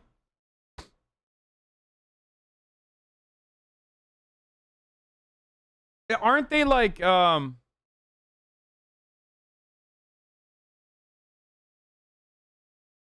they literally like the fucking communist the Sikh communist farmers? Am I wrong?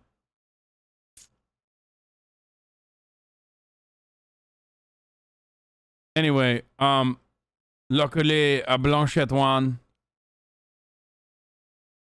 You're not covering the Canadian election. You're just making fun of accents. Not even using the word tabernacle. What a missed opportunity.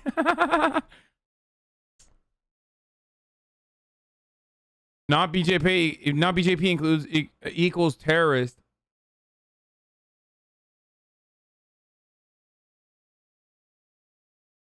Not Sikh. You're thinking of South Indian farmers.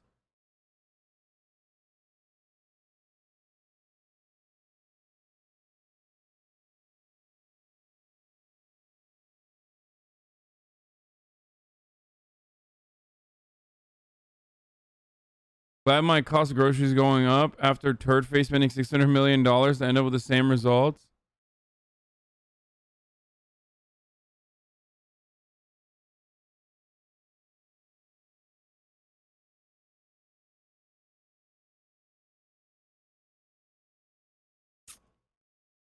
Margin. So it kind of goes to show you just how much volatility, how much potential there is for the Liberals. So let's go ahead and show you what I mean. Oh, BJP was calling all the commies Khalistan supporters. The Bloc Québécois in the lead, but not a huge lead. We're only talking about a couple hundred votes right now. And interestingly, just with this riding, Michel Boudreau would have been... Anti-terrorist Khalistanis are people who want to stay to the Punjab as a separate nation. Wanted him to run. He won this riding in 2019. But there was some infighting and some controversy around the nomination process. Rivière-des-Mille, another riding that is razor close. The Bloc Québécois candidate in the lead. This was a bloc riding in 2019. Khalistani equals the Quebec bloc of Punjab, but violent and very regressive. They were trying to ban interfaith marriages. In fact, Linda Lapointe. Okay, dude, listen. Let me tell you something, okay? I don't know enough about the Khalistani movement or whatever, but I do know that the Sikh are, by and large, really nice people. Okay, and I do know that the BJP government uses everyone as a fucking Khalistani separatist as a counter. So I'm inclined to assume that they're not as bad as you are making them out to be. I don't know. Maybe they are. But ultimately, here's one thing I do know. Jagmeet Singh can't even fucking take control of the Canadian government. How the fuck are they going to support a Khalistani separatist movement? Are you fucking psychotic, dude? The fuck is wrong with you? Like, if you're coming in here unironically and be like, Jagmeet Singh is supporting the Khalistani separatist terror movement, like, you're psychotic, dude. And yes, the Sikhs were genocided for in an ongoing sequence of oppression that they experienced in India as well, which is why I'm saying, like, I'm not going to fucking... I don't know enough about the Khalistani separatist movement, but I do know that, like, they were historically oppressed by... the Indian government.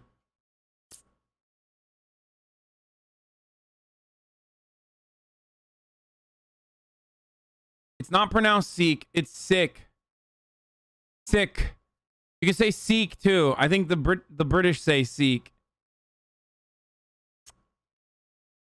Shut up. I'm saying it correct. I'm saying it correct. I'm saying it correct. It's Sikh. White people say Sikh. It's sick.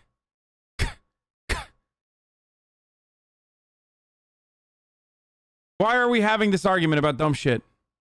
Home province. The big reason for why we've been able to project a Liberal majority is the strength in Ontario. Yeah, and you're white. Was the floor we set for them. I'm Turkish, motherfucker. When it comes to that, at least. Right now, They're at 70. Oh, my finger's running out of ink, Rosie. They're not at 713. They're at 73. Take it The from me. sick discourse is almost as annoying as fucking GIF GIF, okay? I don't care.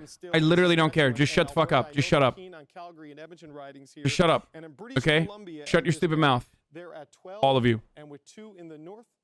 Look at this. It's starting to go a little bit crazy on me. So all of that adds up to 153 if you deduct the 700 or so I put there by accident. So that's how you can see how they've gotten to this point, but it's going to take some big breakthroughs out here in the heart of blue country to get closer to that 170, Rosie. Okay, but that helps me understand as these things come in really quickly, and I'm trying to better understand. Maybe, if you could zoom in on Ontario, that would also help me understand, because the ridings are so squeezed together and with such a large population. Maybe you can walk us through that too, David. Yeah, so this is a big thing here. We're looking at the Greater Toronto Area, and this was Erin O'Toole's big target. This is where the breakthrough had to happen if the Conservatives were going to take government away from Justin Trudeau. And look at this, all the way down to Hamilton, Oakville, Milton, right next door to Whitby, where I was with Erin O'Toole twice in a single day in Whitby when I was with him, because they had really targeted that one, but the breakthrough just isn't there.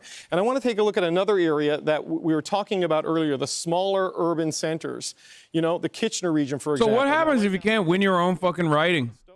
But look right there, Kitchener Center. This was a Liberal. Are you no longer eligible to be party leader? I don't know. I like literally don't know. You're out, right? You're like out. The big concern for the Liberals is seats like this would go Conservative. Whenever it goes green or orange, a Liberal gets his wings, because that is exactly what they want. They don't want to see the numbers going up in the blue column. They're okay with it happening in the other columns, so long as you steal it to the big areas in the suburbs around Canada's biggest cities. Because right now, the path for a Liberal government always went through the suburbs of Montreal, the suburbs of Toronto, and the suburbs of Vancouver. And right now, I think they're up about 5 seats in those areas overall. So that was their target. That was their plan to get the minority and then fill in the other parts of the map to get towards the majority. Step 1 is done. Step 2 is still possible. But that's for the big brains on the decision desk, not for me, Rosie. Okay, and I mean, what this map also shows is that yet again, the Liberals, for now anyway, you're right, Calgary, there's still a couple of ridings in Alberta. For now, they're shut out of Saskatchewan and Alberta, which would be the same message that those 2 provinces sent to the Liberals the last time round, and may be difficult to manage. But again, we are waiting still for some results there. Let's look at the green number on your board there. That's leading in 3. So we know one of them is Kitchener Center. One of them is Elizabeth May out west, and the third one is indeed Paul Manley. This is not what I'm talking about, but I'll take a minute since it's up there. Kevin Vuong is no longer not allowed to be a Liberal, essentially, but it was too late when he was told that wouldn't happen. He is still a Liberal on the ballot, and he is leading in the riding of Spadina for York. Wait, what happened? If he wins that, he will quickly be made into an independent. And I don't know, maybe some of that is advanced polls before people heard some of the reports around sexual misconduct made against Kevin Vuong. Okay, let's go back to the green story. So the 2 out on the West Coast that these dumb motherfuckers voted for a guy that was like accused of sexual assault?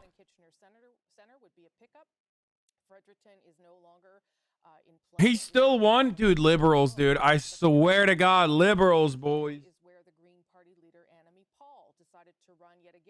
Her 3rd attempt in this riding of Toronto Centre. From what I understand, she is in 4th place. So let's go to David. Charges were dropped?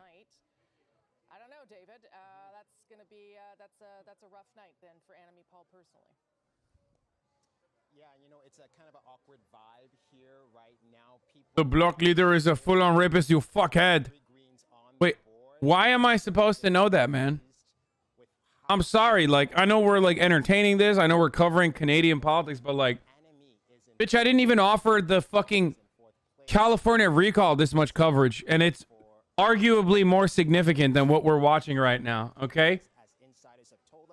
I'm sorry that I don't know the fucking minutia of your, like, random fucking separatist parties leaders' rape charges, dude. What are you, crazy? Get the fuck out of here, dude.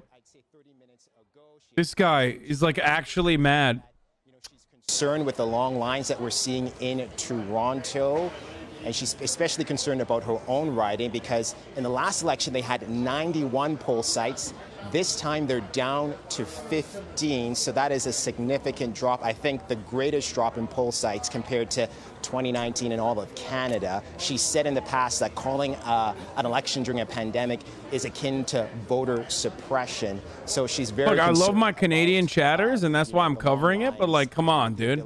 People to vote. I'm sure she's concerned You know, about the don't get ahead of yourselves here, when okay? it comes to her chances of being re-elected in her riding, Rosemary, as well.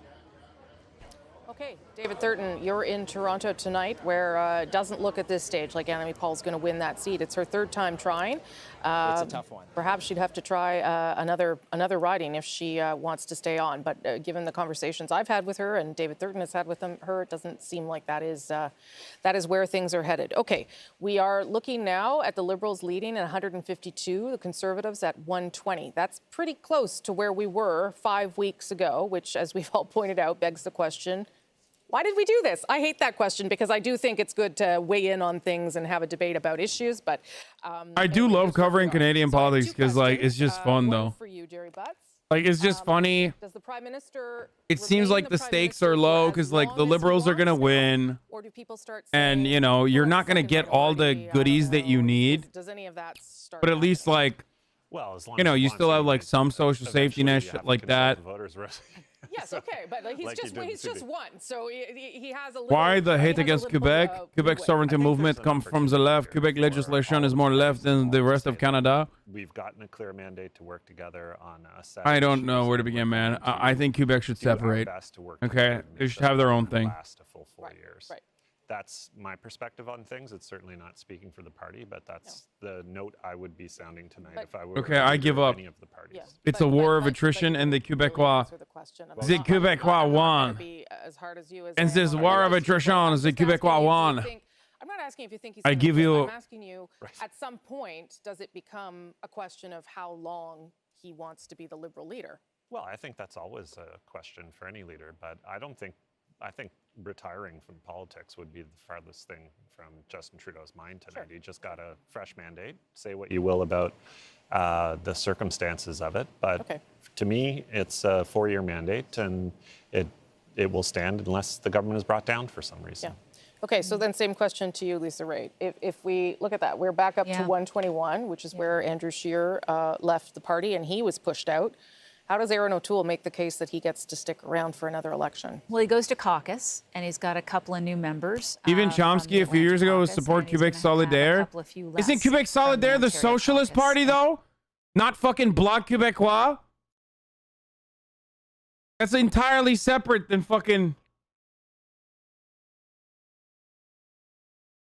Dealt with under Michael Chong's old bill that was introduced that they have to decide whether or not they're going to accept it first. So there's lots of procedure to go through between now and then. But let's see what the last of the numbers show us, and then he'll have to make a decision. Would he want to stay with that? Would he say to himself, well, that's, you know, I'm okay with that? I love how you're teaching 30K people that speaking English with a French accent is the same as the Quebecois accent, lol. I mean, we already know. I mean, it is, dude. We've also listened to fucking Blanchette talk, and he talks like this. It's like not, of course, as French as you would think, but still very French, especially because it's more so like about. It's more so about how. A little too early tonight, but to say that it's basically like it's about how stubborn you are. Okay. Yeah. If I could just add one more. And that is where it comes from. It's an important one to observe because I think most observers would say that the first couple of weeks of the campaign went well for the Conservative campaign. Sure.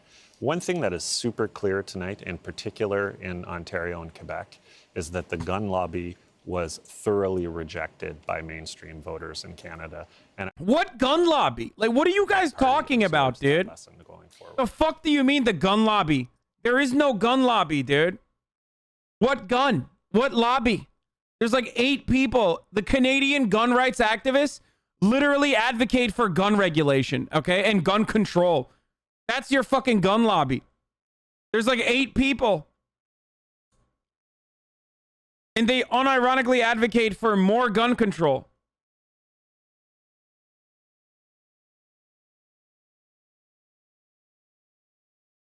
I think it's pretty good not to have assault weapons on our streets. And I think most Canadians agree with that. Well, I wasn't saying that. But I was that's not what the saying campaign that. was. I was talking about the fact. Damn. Own her. Own her. She's conservative. Own her. Sarah, let's bring you in. We'll let them just decompress for a moment. The NDP right now at 29. So that is also tracking up for Jagmeet Singh. I mean, it seems like everybody in the party likes him. So, but because I asked the other two the question, I'm going to ask you too. Is there a point in time where someone says, it's not really as good as we wanted it to be? And I say that only because they were pretty rough on Tom Mulcair when he didn't perform. Does that happen ever in this case or no? Well, you know, I think Jagmeet's still a relatively new leader. In the last election, we saw him perform well, and I think he's done the same in this election. He ran a very positive and hopeful campaign that inspired a lot of young people to get engaged in our political system that probably will be voting for the first time in this election.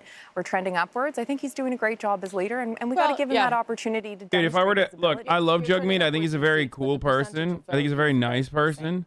And Tom but Mulcair I wish he didn't was get way too more much violent. I mean, I don't want like, to relitigate that one. I wish he was way more aggressive. I wish he'd like actually used like fucking. I wish he actually consistently advocated for policies beyond like a more. I said violent originally. Aggressive is the word I was looking for. Great job as leader, and I think in terms of the NDP circles, I wish he was a vector for the anger that the working class in Canada feels, rather than trying to tailor his message to a wealthier audience. And that you know, at the bottom of your screen there, you can still tries to get liberals on board as well. Off and before this election was called, Maxime Bernier is in Saskatoon right now speaking to supporters. He has not won any seats and he lost his seat, but let's listen to his message to his supporters and those who did vote for him. Thank you, Purple Army. Stay strong and free. Et à bientôt. Merci. Bro, you lost your own seat, dog.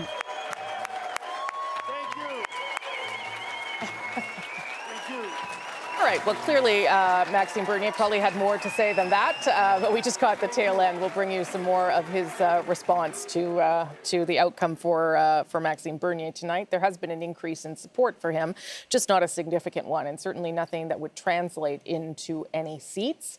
I would say that is not, Maxime Bernier doesn't seem to be walking away, though, from this political movement. He believes he's on to something. I think a good question for at issue would be whether that movement is deeply attached to some of the response around the pandemic, or whether there's something else that they can work off going forward. Okay.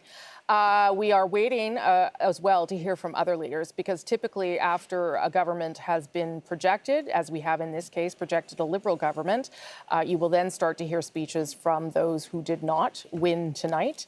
And those speeches should come around. I don't think Jagmeet would get as many votes if he didn't appeal to a more lib crowd. That's also the other side of things. Like, I don't know what the Canadian working class, what their demands are as well. Like in America, you can build a broader coalition being like Bernie Sanders and being a little bit more aggressive. I don't know if like Canada likes that. I don't know if the Canadian voters actually respond to that aggression well.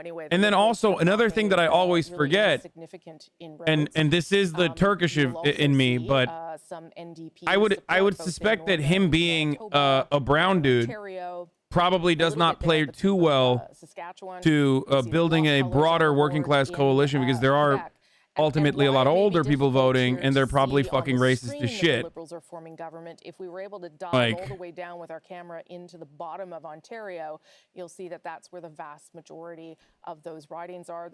Middle class Canadian boomers don't like NDP, really? You can actually see the ridings there. That's why he doesn't win shit in Quebec. The GTA and in Toronto. And NDP has a pretty shaky recent history, so it's complicated. Canada and Quebec, that is what has led them to another government tonight. Liberals speak to a large amount of working people's concerns. They're just very establishment as well. Over to you. Rosemary, well, when we talk about the Liberals holding on to their minority, they're also holding on to their 4 seats here in Winnipeg, or at least leading in them, and possibly. The US electorate is also more non-white. Bernie's coalition was based. Wait, what the fuck? Dude, Canada is like super diverse. I think isn't Canada more? The only difference between Canada and the United States is like diversity, if I'm not mistaken, is that Canada has more like Asian people, whereas America has more black people. Canada is incredibly diverse, chatter. I mean, there's still a fuckload of racism, but let's look at Canada's demographics. Held this seat after 2015, lost it in 2019 when the Liberals lost their majority. Now the only difference, what? Competitive and no, I'm saying that like Canada overall is an incredibly diverse population. It's not like America is like overwhelmingly more diverse or anything like that. The Liberals to do well here, they felt they may need to draw some vote out of the NDP. Looking at things again at this early hour in this riding, that appears not to be racism is non-existent in Canada. That's racism is basically non-existent in Canada is a ridiculous take. PPC not being much of a factor. Many people thought that for Liberals to hold on to their seats here, that the PPC would need to do much better than it has done, or at least appears to be doing. So right now, Liberals seem to be holding their own here in Manitoba.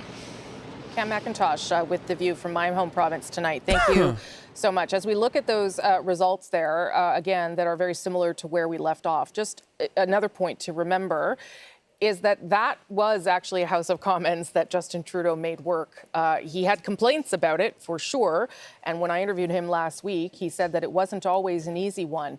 But there is support there for some of his policies. One of the big ones that we could just remember right off the top is the National Childcare Program.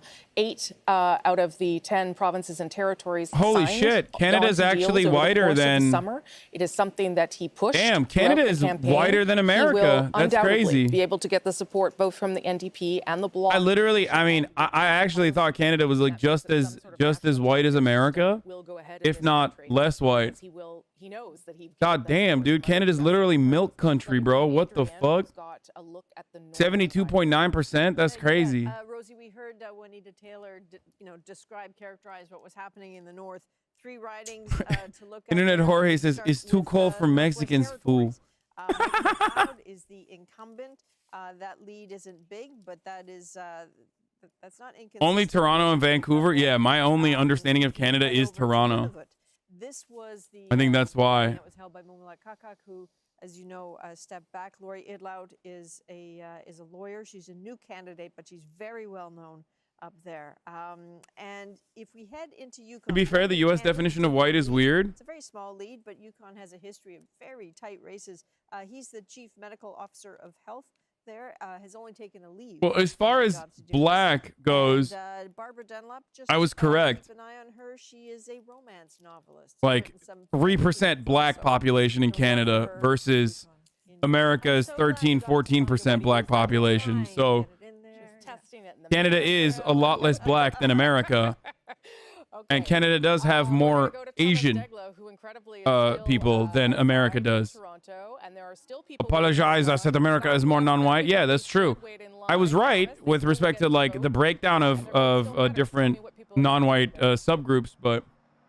Yeah, can you imagine that it's been about an hour and 40 minutes now since people here in Toronto officially can't vote anymore, but the people who were in line by 9:30 Eastern are being allowed to vote. Here's the lineup still here under what's known as here in the Bentway, under the Gardiner Expressway, here in the Spadina-Fort York riding. I guess rural Canada always is like super white. Actually, just here, Elections Canada officials coming over with clipboards and papers and just getting people's information after about a 2-hour wait is what people are telling me who've made it to the front of the line here, who in some cases made it just before polls closed at 9:30, made it to the back of the line, and are still waiting. I've been talking to people and asking them, why was it important for you to wait and be patient like this? And they said, well, it's our... Wow, this chatter said Quebec is 102% white. Tabarnak! They are Quebecois. They are francophones. They are not white.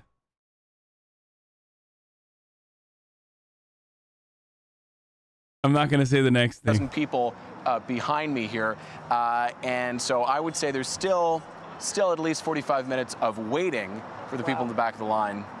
Very late here. Rosemary.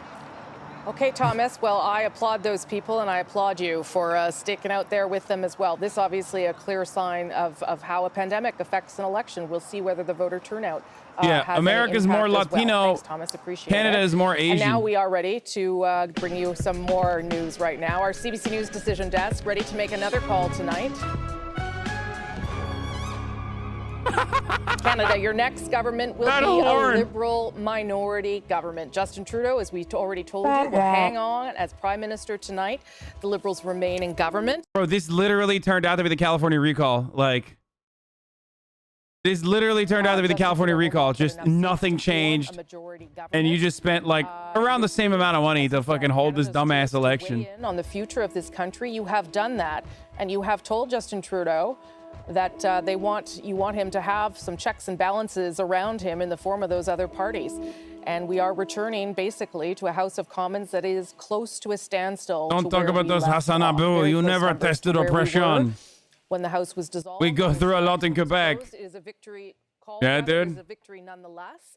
But it is not. What happened? Did someone speak English to you? Had in mind when they headed into this campaign 5 weeks Is that what ago, happened? polls that had them as much as 10 to 12 points ahead. Ashley Burke is at Liberal headquarters. And you responded in French. Ashley. And then they responded back to you in English. Again, hard to tell the reaction in this room. Still quite quiet here because people are not in this room due to COVID-19. But after I got off the air the last time when the At least NDP gave like 5 more seats so far. Yeah, NDP's fucking killing it. out in the hallway, I saw people high-fiving, excited faces. I was told that in the staff room just down the hallway that there was cheering at that point. But people were saying at that time that they were watching the numbers carefully, that the seat matters count, and they were trying to get that majority. Hot take, I think Anglos in Quebec are more oppressed than the French. Winky face. Oh, dude, stop. Stop. You're going to fucking make the Quebecois lose their minds, What the dude. reaction is from the Liberals tonight. Of course, staying in government with a minority is still a success for them, but it's not what they were aiming for when they called this election. Throughout the campaign, Your we have Muslim not heard home Justin in Trudeau say that he post-9/11 won the America has majority. endured He was very less careful on with his me, a wording. There was Quebecois. only one minister, Dominic LeBlanc, who was the only one who came out and said that. And so, interesting to see what the reaction will be tonight. We're waiting for Justin Trudeau to head out on the stage tonight. We're hearing could be about an hour and a half or so. His son In was Quebec, down they make us here pay earlier, taxes his that go to oldest English son speakers. Checking out the Yeah, hey, I don't know if you know this, but they're your countrymen, dude. Like, this is what I'm saying. Like, what kind of fucking psychotic take is this, bro? Literally Texas. Like, actually Texas, dude. It's a troll, right?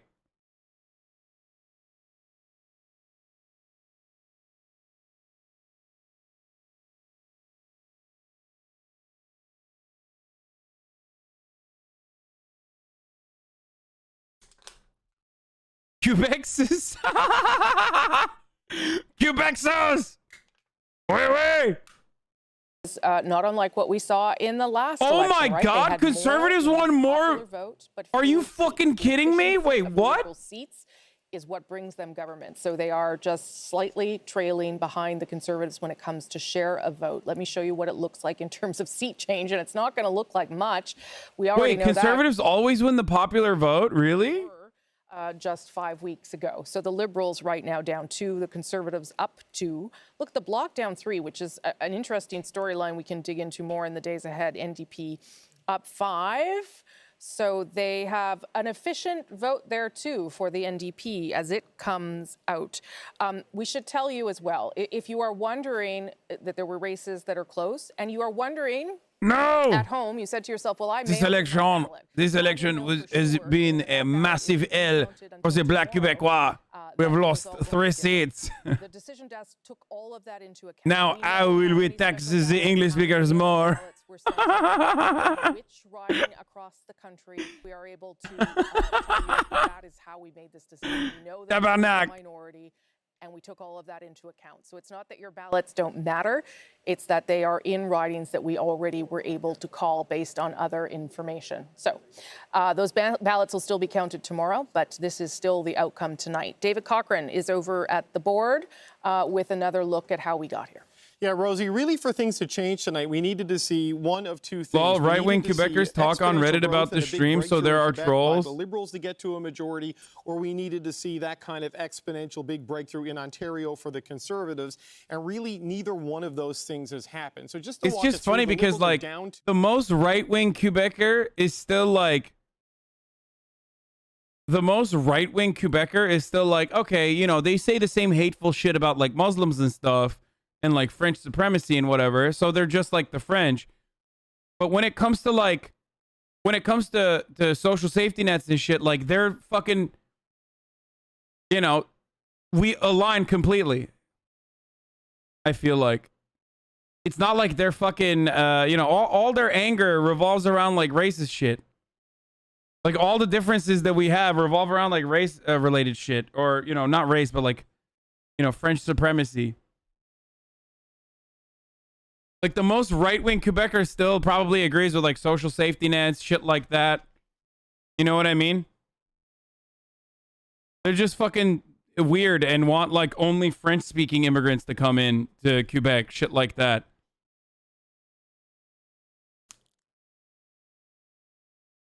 Yeah, but they complain about the entire country, then use the social safety nets. It's pretty hilarious.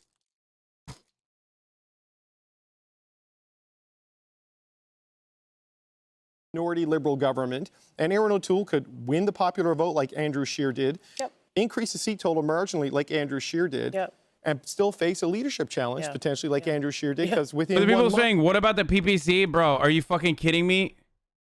What do you mean, what about the PPC, bro? Bernier couldn't even fucking win his own seat. What about the PPC?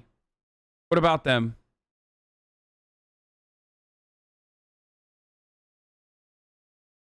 Where are you growing it and how are you growing it? And if you can't make sure that the seat count also grows, you know, how are you going to get back to forming government? I think unless you look for other ways to stop or split the Liberal vote. I'm going to, David, I'll come back to you. I'm going to now, though, make sure that you all know that the Conservative leader, Erin O'Toole, has been re-elected in his riding of Durham, Ontario. So not only will he be re-elected, but he will also return to the House of Commons for now as leader of the official opposition. Literally American. You will never tell me this motherfucker's not American. I don't believe it. That the last time we had 2 successive minority governments was under a Conservative Prime Minister, and that was Stephen Harper. Okay, Andrew, over to you.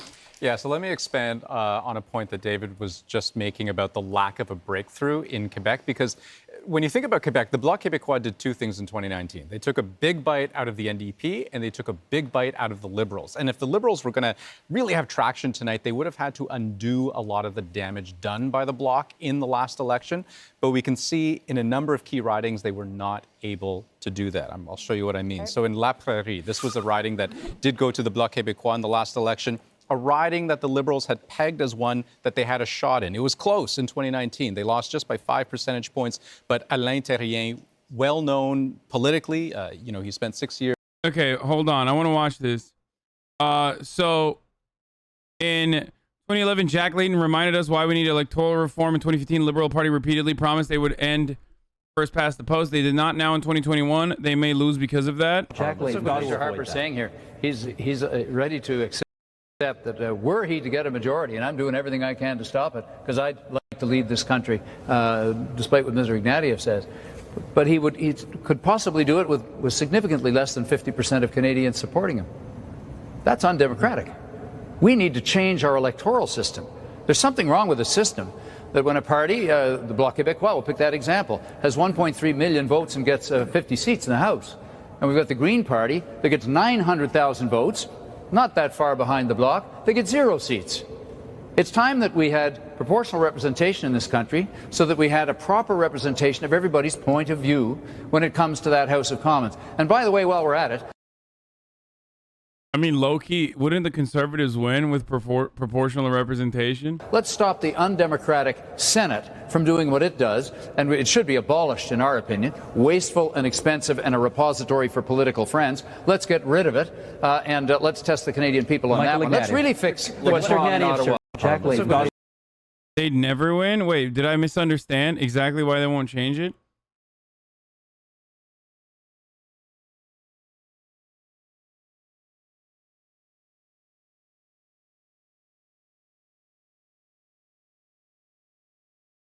No, because the NDP and Libs. Oh, proportional representation means that people are not fear-mongered into voting for the Liberal Party because they're supposed to be the controlling interest, and that the NDP could actually win more, a much larger percentage of the voter base. Is that why Jack got like 100 seats back then?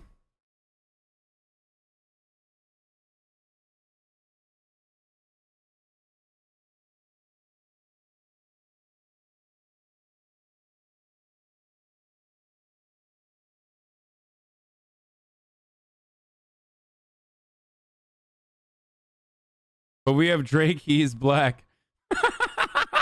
This guy is still thinking about how I said Canada has less black people, smaller percentage of black people than America.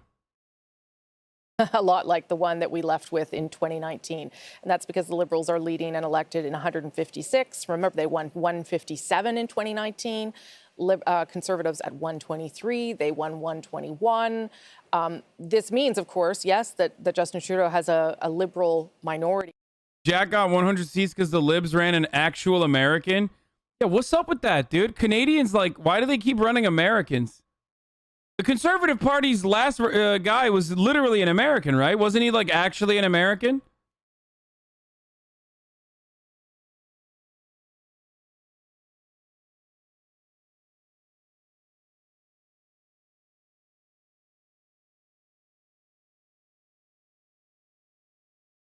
Half of Canada are wannabe Americans. Harper and Andrew Scheer, last 2 out of 3. I mean, the O'Toole is also American. He's secret American. You can't fool me. You would have. I don't know that I would have. Anyway, that's a long wait. Conservatives run Americans, and they're like, "This is what we got, eh? This is the guy." They find like an American oil lobbyist, and then they run him. And like every conservative in Canada is like, wow, this is a good guy, good ideas. And but of course, just as soon as I say that, look at what Vancouver Granville is looking like. This, of course, is Jody Wilson-Raybould's old riding. She won it as a Liberal in 2015. She won it as an Independent in 2019. And really curious to see how this would end up. I live in that riding. It was really hard to get a feel for what was going on there. Talib Nur Mohammed placed second last time around, ran into a controversy about flipping homes. Yep. Just curious, did you know that this host, Ian, is the uncle of a chatter here? Yes. I did know that. I actually did know that, yeah. Okay, I'm curious. Did you know that I forgot to run the ad at the top of the hour? And if you'd like to no longer see the ads, you can subscribe, because I'm going to run one right now. But you don't have to, but you can for $4 or like $6 Canadian, whatever the fuck it is, because it's September. Or for free with a Twitch Prime if you have a Canadian Twitch account, or an ad block or a VPN. Yeah, here's the ads block, like ads block Quebecois. Here's the ad now. Last time I checked, we're doing pretty well. Nanaimo Ladysmith. Paul Manley now in third place here, really close between the NDP and the Conservatives, as you can see.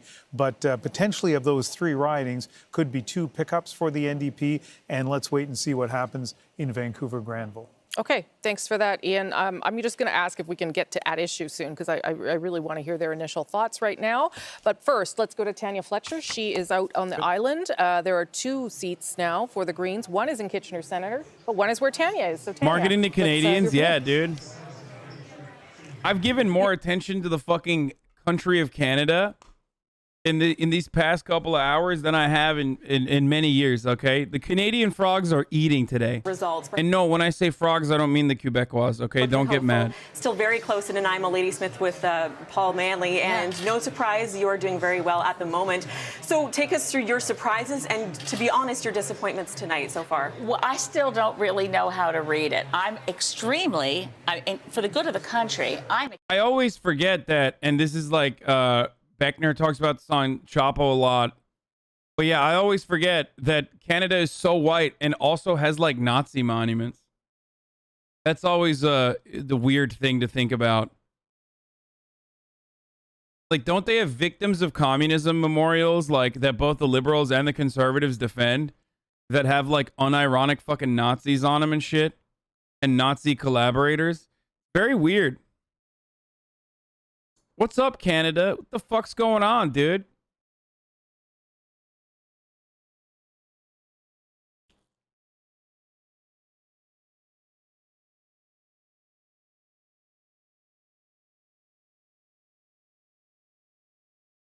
Bro, I want to move to Canada. Well, you said that in the worst time possible. And like right as I'm talking about the Nazi monuments.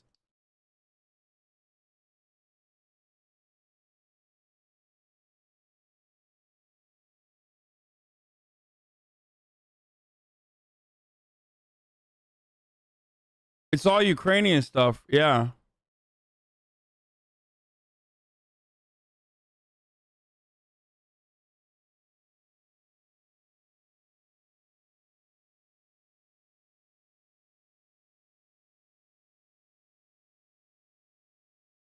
The deputy prime minister's grandpa was a literal Nazi magazine editor in Ukraine, and she defended him and called it Russia's disinformation.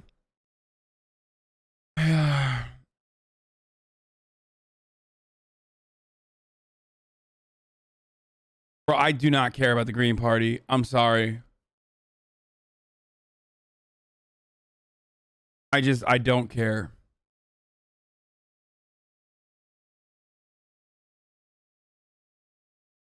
Elizabeth May is based as fuck. Is she?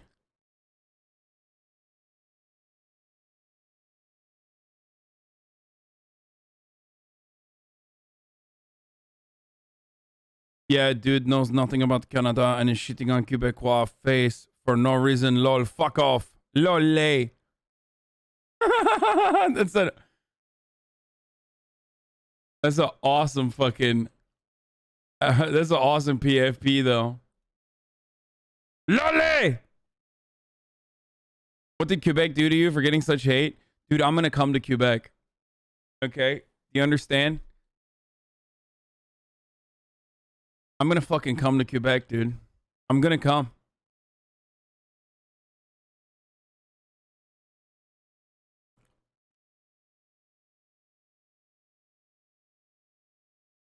When are you gonna come visit Canada, you coward? It's too cold. Yeah, it is literally too cold. Unmute you pussy. Andrew Yang. Political humor.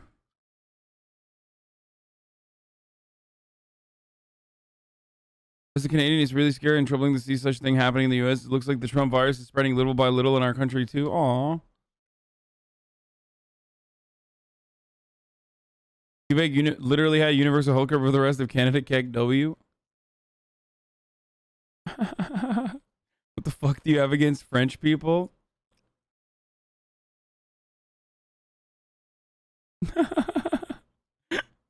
The fuck is your problem with Quebec, lol, fucking bitch? Do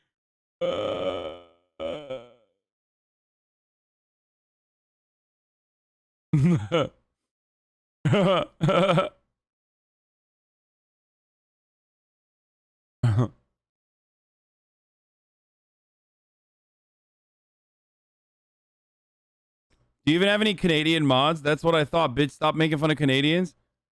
I do, actually. I literally do have Canadian mods. Yes. Motherfucker.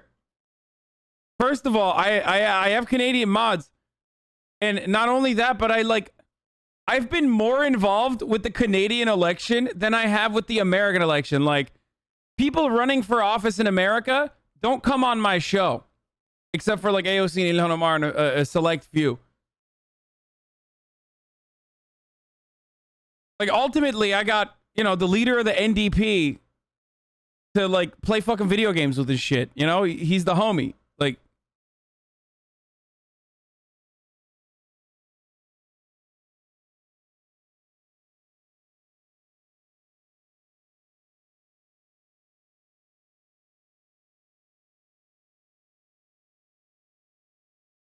but no Quebec mods, excusez. I do have a Quebecois mod. His name is Felix Langiel. That's right. That had hoped for in the polls. Anami Paul, the Green Party leader, and Maxime Bernier share the same we didn't get what we wanted, which would have been at least a seat for Paul or a seat for his party in the case of Bernier. I think, speaking from Montreal tonight, that François Legault probably will refrain from telling Quebecers how to vote in a future election. Well, there's there's Wow. like 3 columns. My accent is so far off, dude. Headline: an election that nobody wanted and nobody got what they wanted. Althea, I'll go to you in terms of what you think of the results. I'm shocked well, actually the ticker on the screen just went from 121 to 120, but when it was at 121, we were exactly at the same result as 2019. Nobody wanted this election. I don't have anything to add to what Chantal said. I think that's completely true. I think there's a lot of interesting local races. I think the Liberals are going to be really pleased to see Leona Alislav. This is the Liberal that walked across the aisle and became a Conservative. She has been defeated by a Liberal candidate in Aurora Oak Ridges, Richmond Hill. Miriam Monsef. It looks like she's going to be defeated in Peterborough-Kawartha, and that means the end of Peterborough-Kawartha being the bellwether riding of the country. Right. Yeah, so there's like interesting little factoids here and there. I think it's a little sad to see Scott Sims and Newfoundland lose his seat. I just spoke to him. He seems actually pretty zen about it. But I don't think that that's something the Liberals saw coming. I think the Liberals are immensely relieved. I spoke to some senior advisors over the weekend, and the numbers that they had were much worse than what we're seeing on the screen at the moment. And so they are feeling a little, I guess, thankful that the NDP vote has come their way. And so there's a big relief for them there. But this is kind of a pointless exercise, isn't it? No, I never think it's pointless. Stop saying same hair. Point, because people get to weigh in. And if the message is just keep trucking the way you're going, then that's the message. I mean, we say but they didn't need to have an election to do that. No, okay, but we had one. So, here we are. And to everyone's point here, Andrew, no one wanted the election. Well, one guy wanted the election. That's Justin Trudeau. Whether he still wants it now, I don't know. But he at least ends up with what he had when he started. Yeah, so he gets to carry on governing without the majority. That was the whole point of the election. Sure. So you can always spin these things either way, as either a win or a loss, and it always depends on where you're measuring it relative. So relative to mid-campaign, when the Liberals were behind and floundering, this is a good result. Sure. Relative to just before the election, when they were ahead by 12 points, this is a pretty bad setback.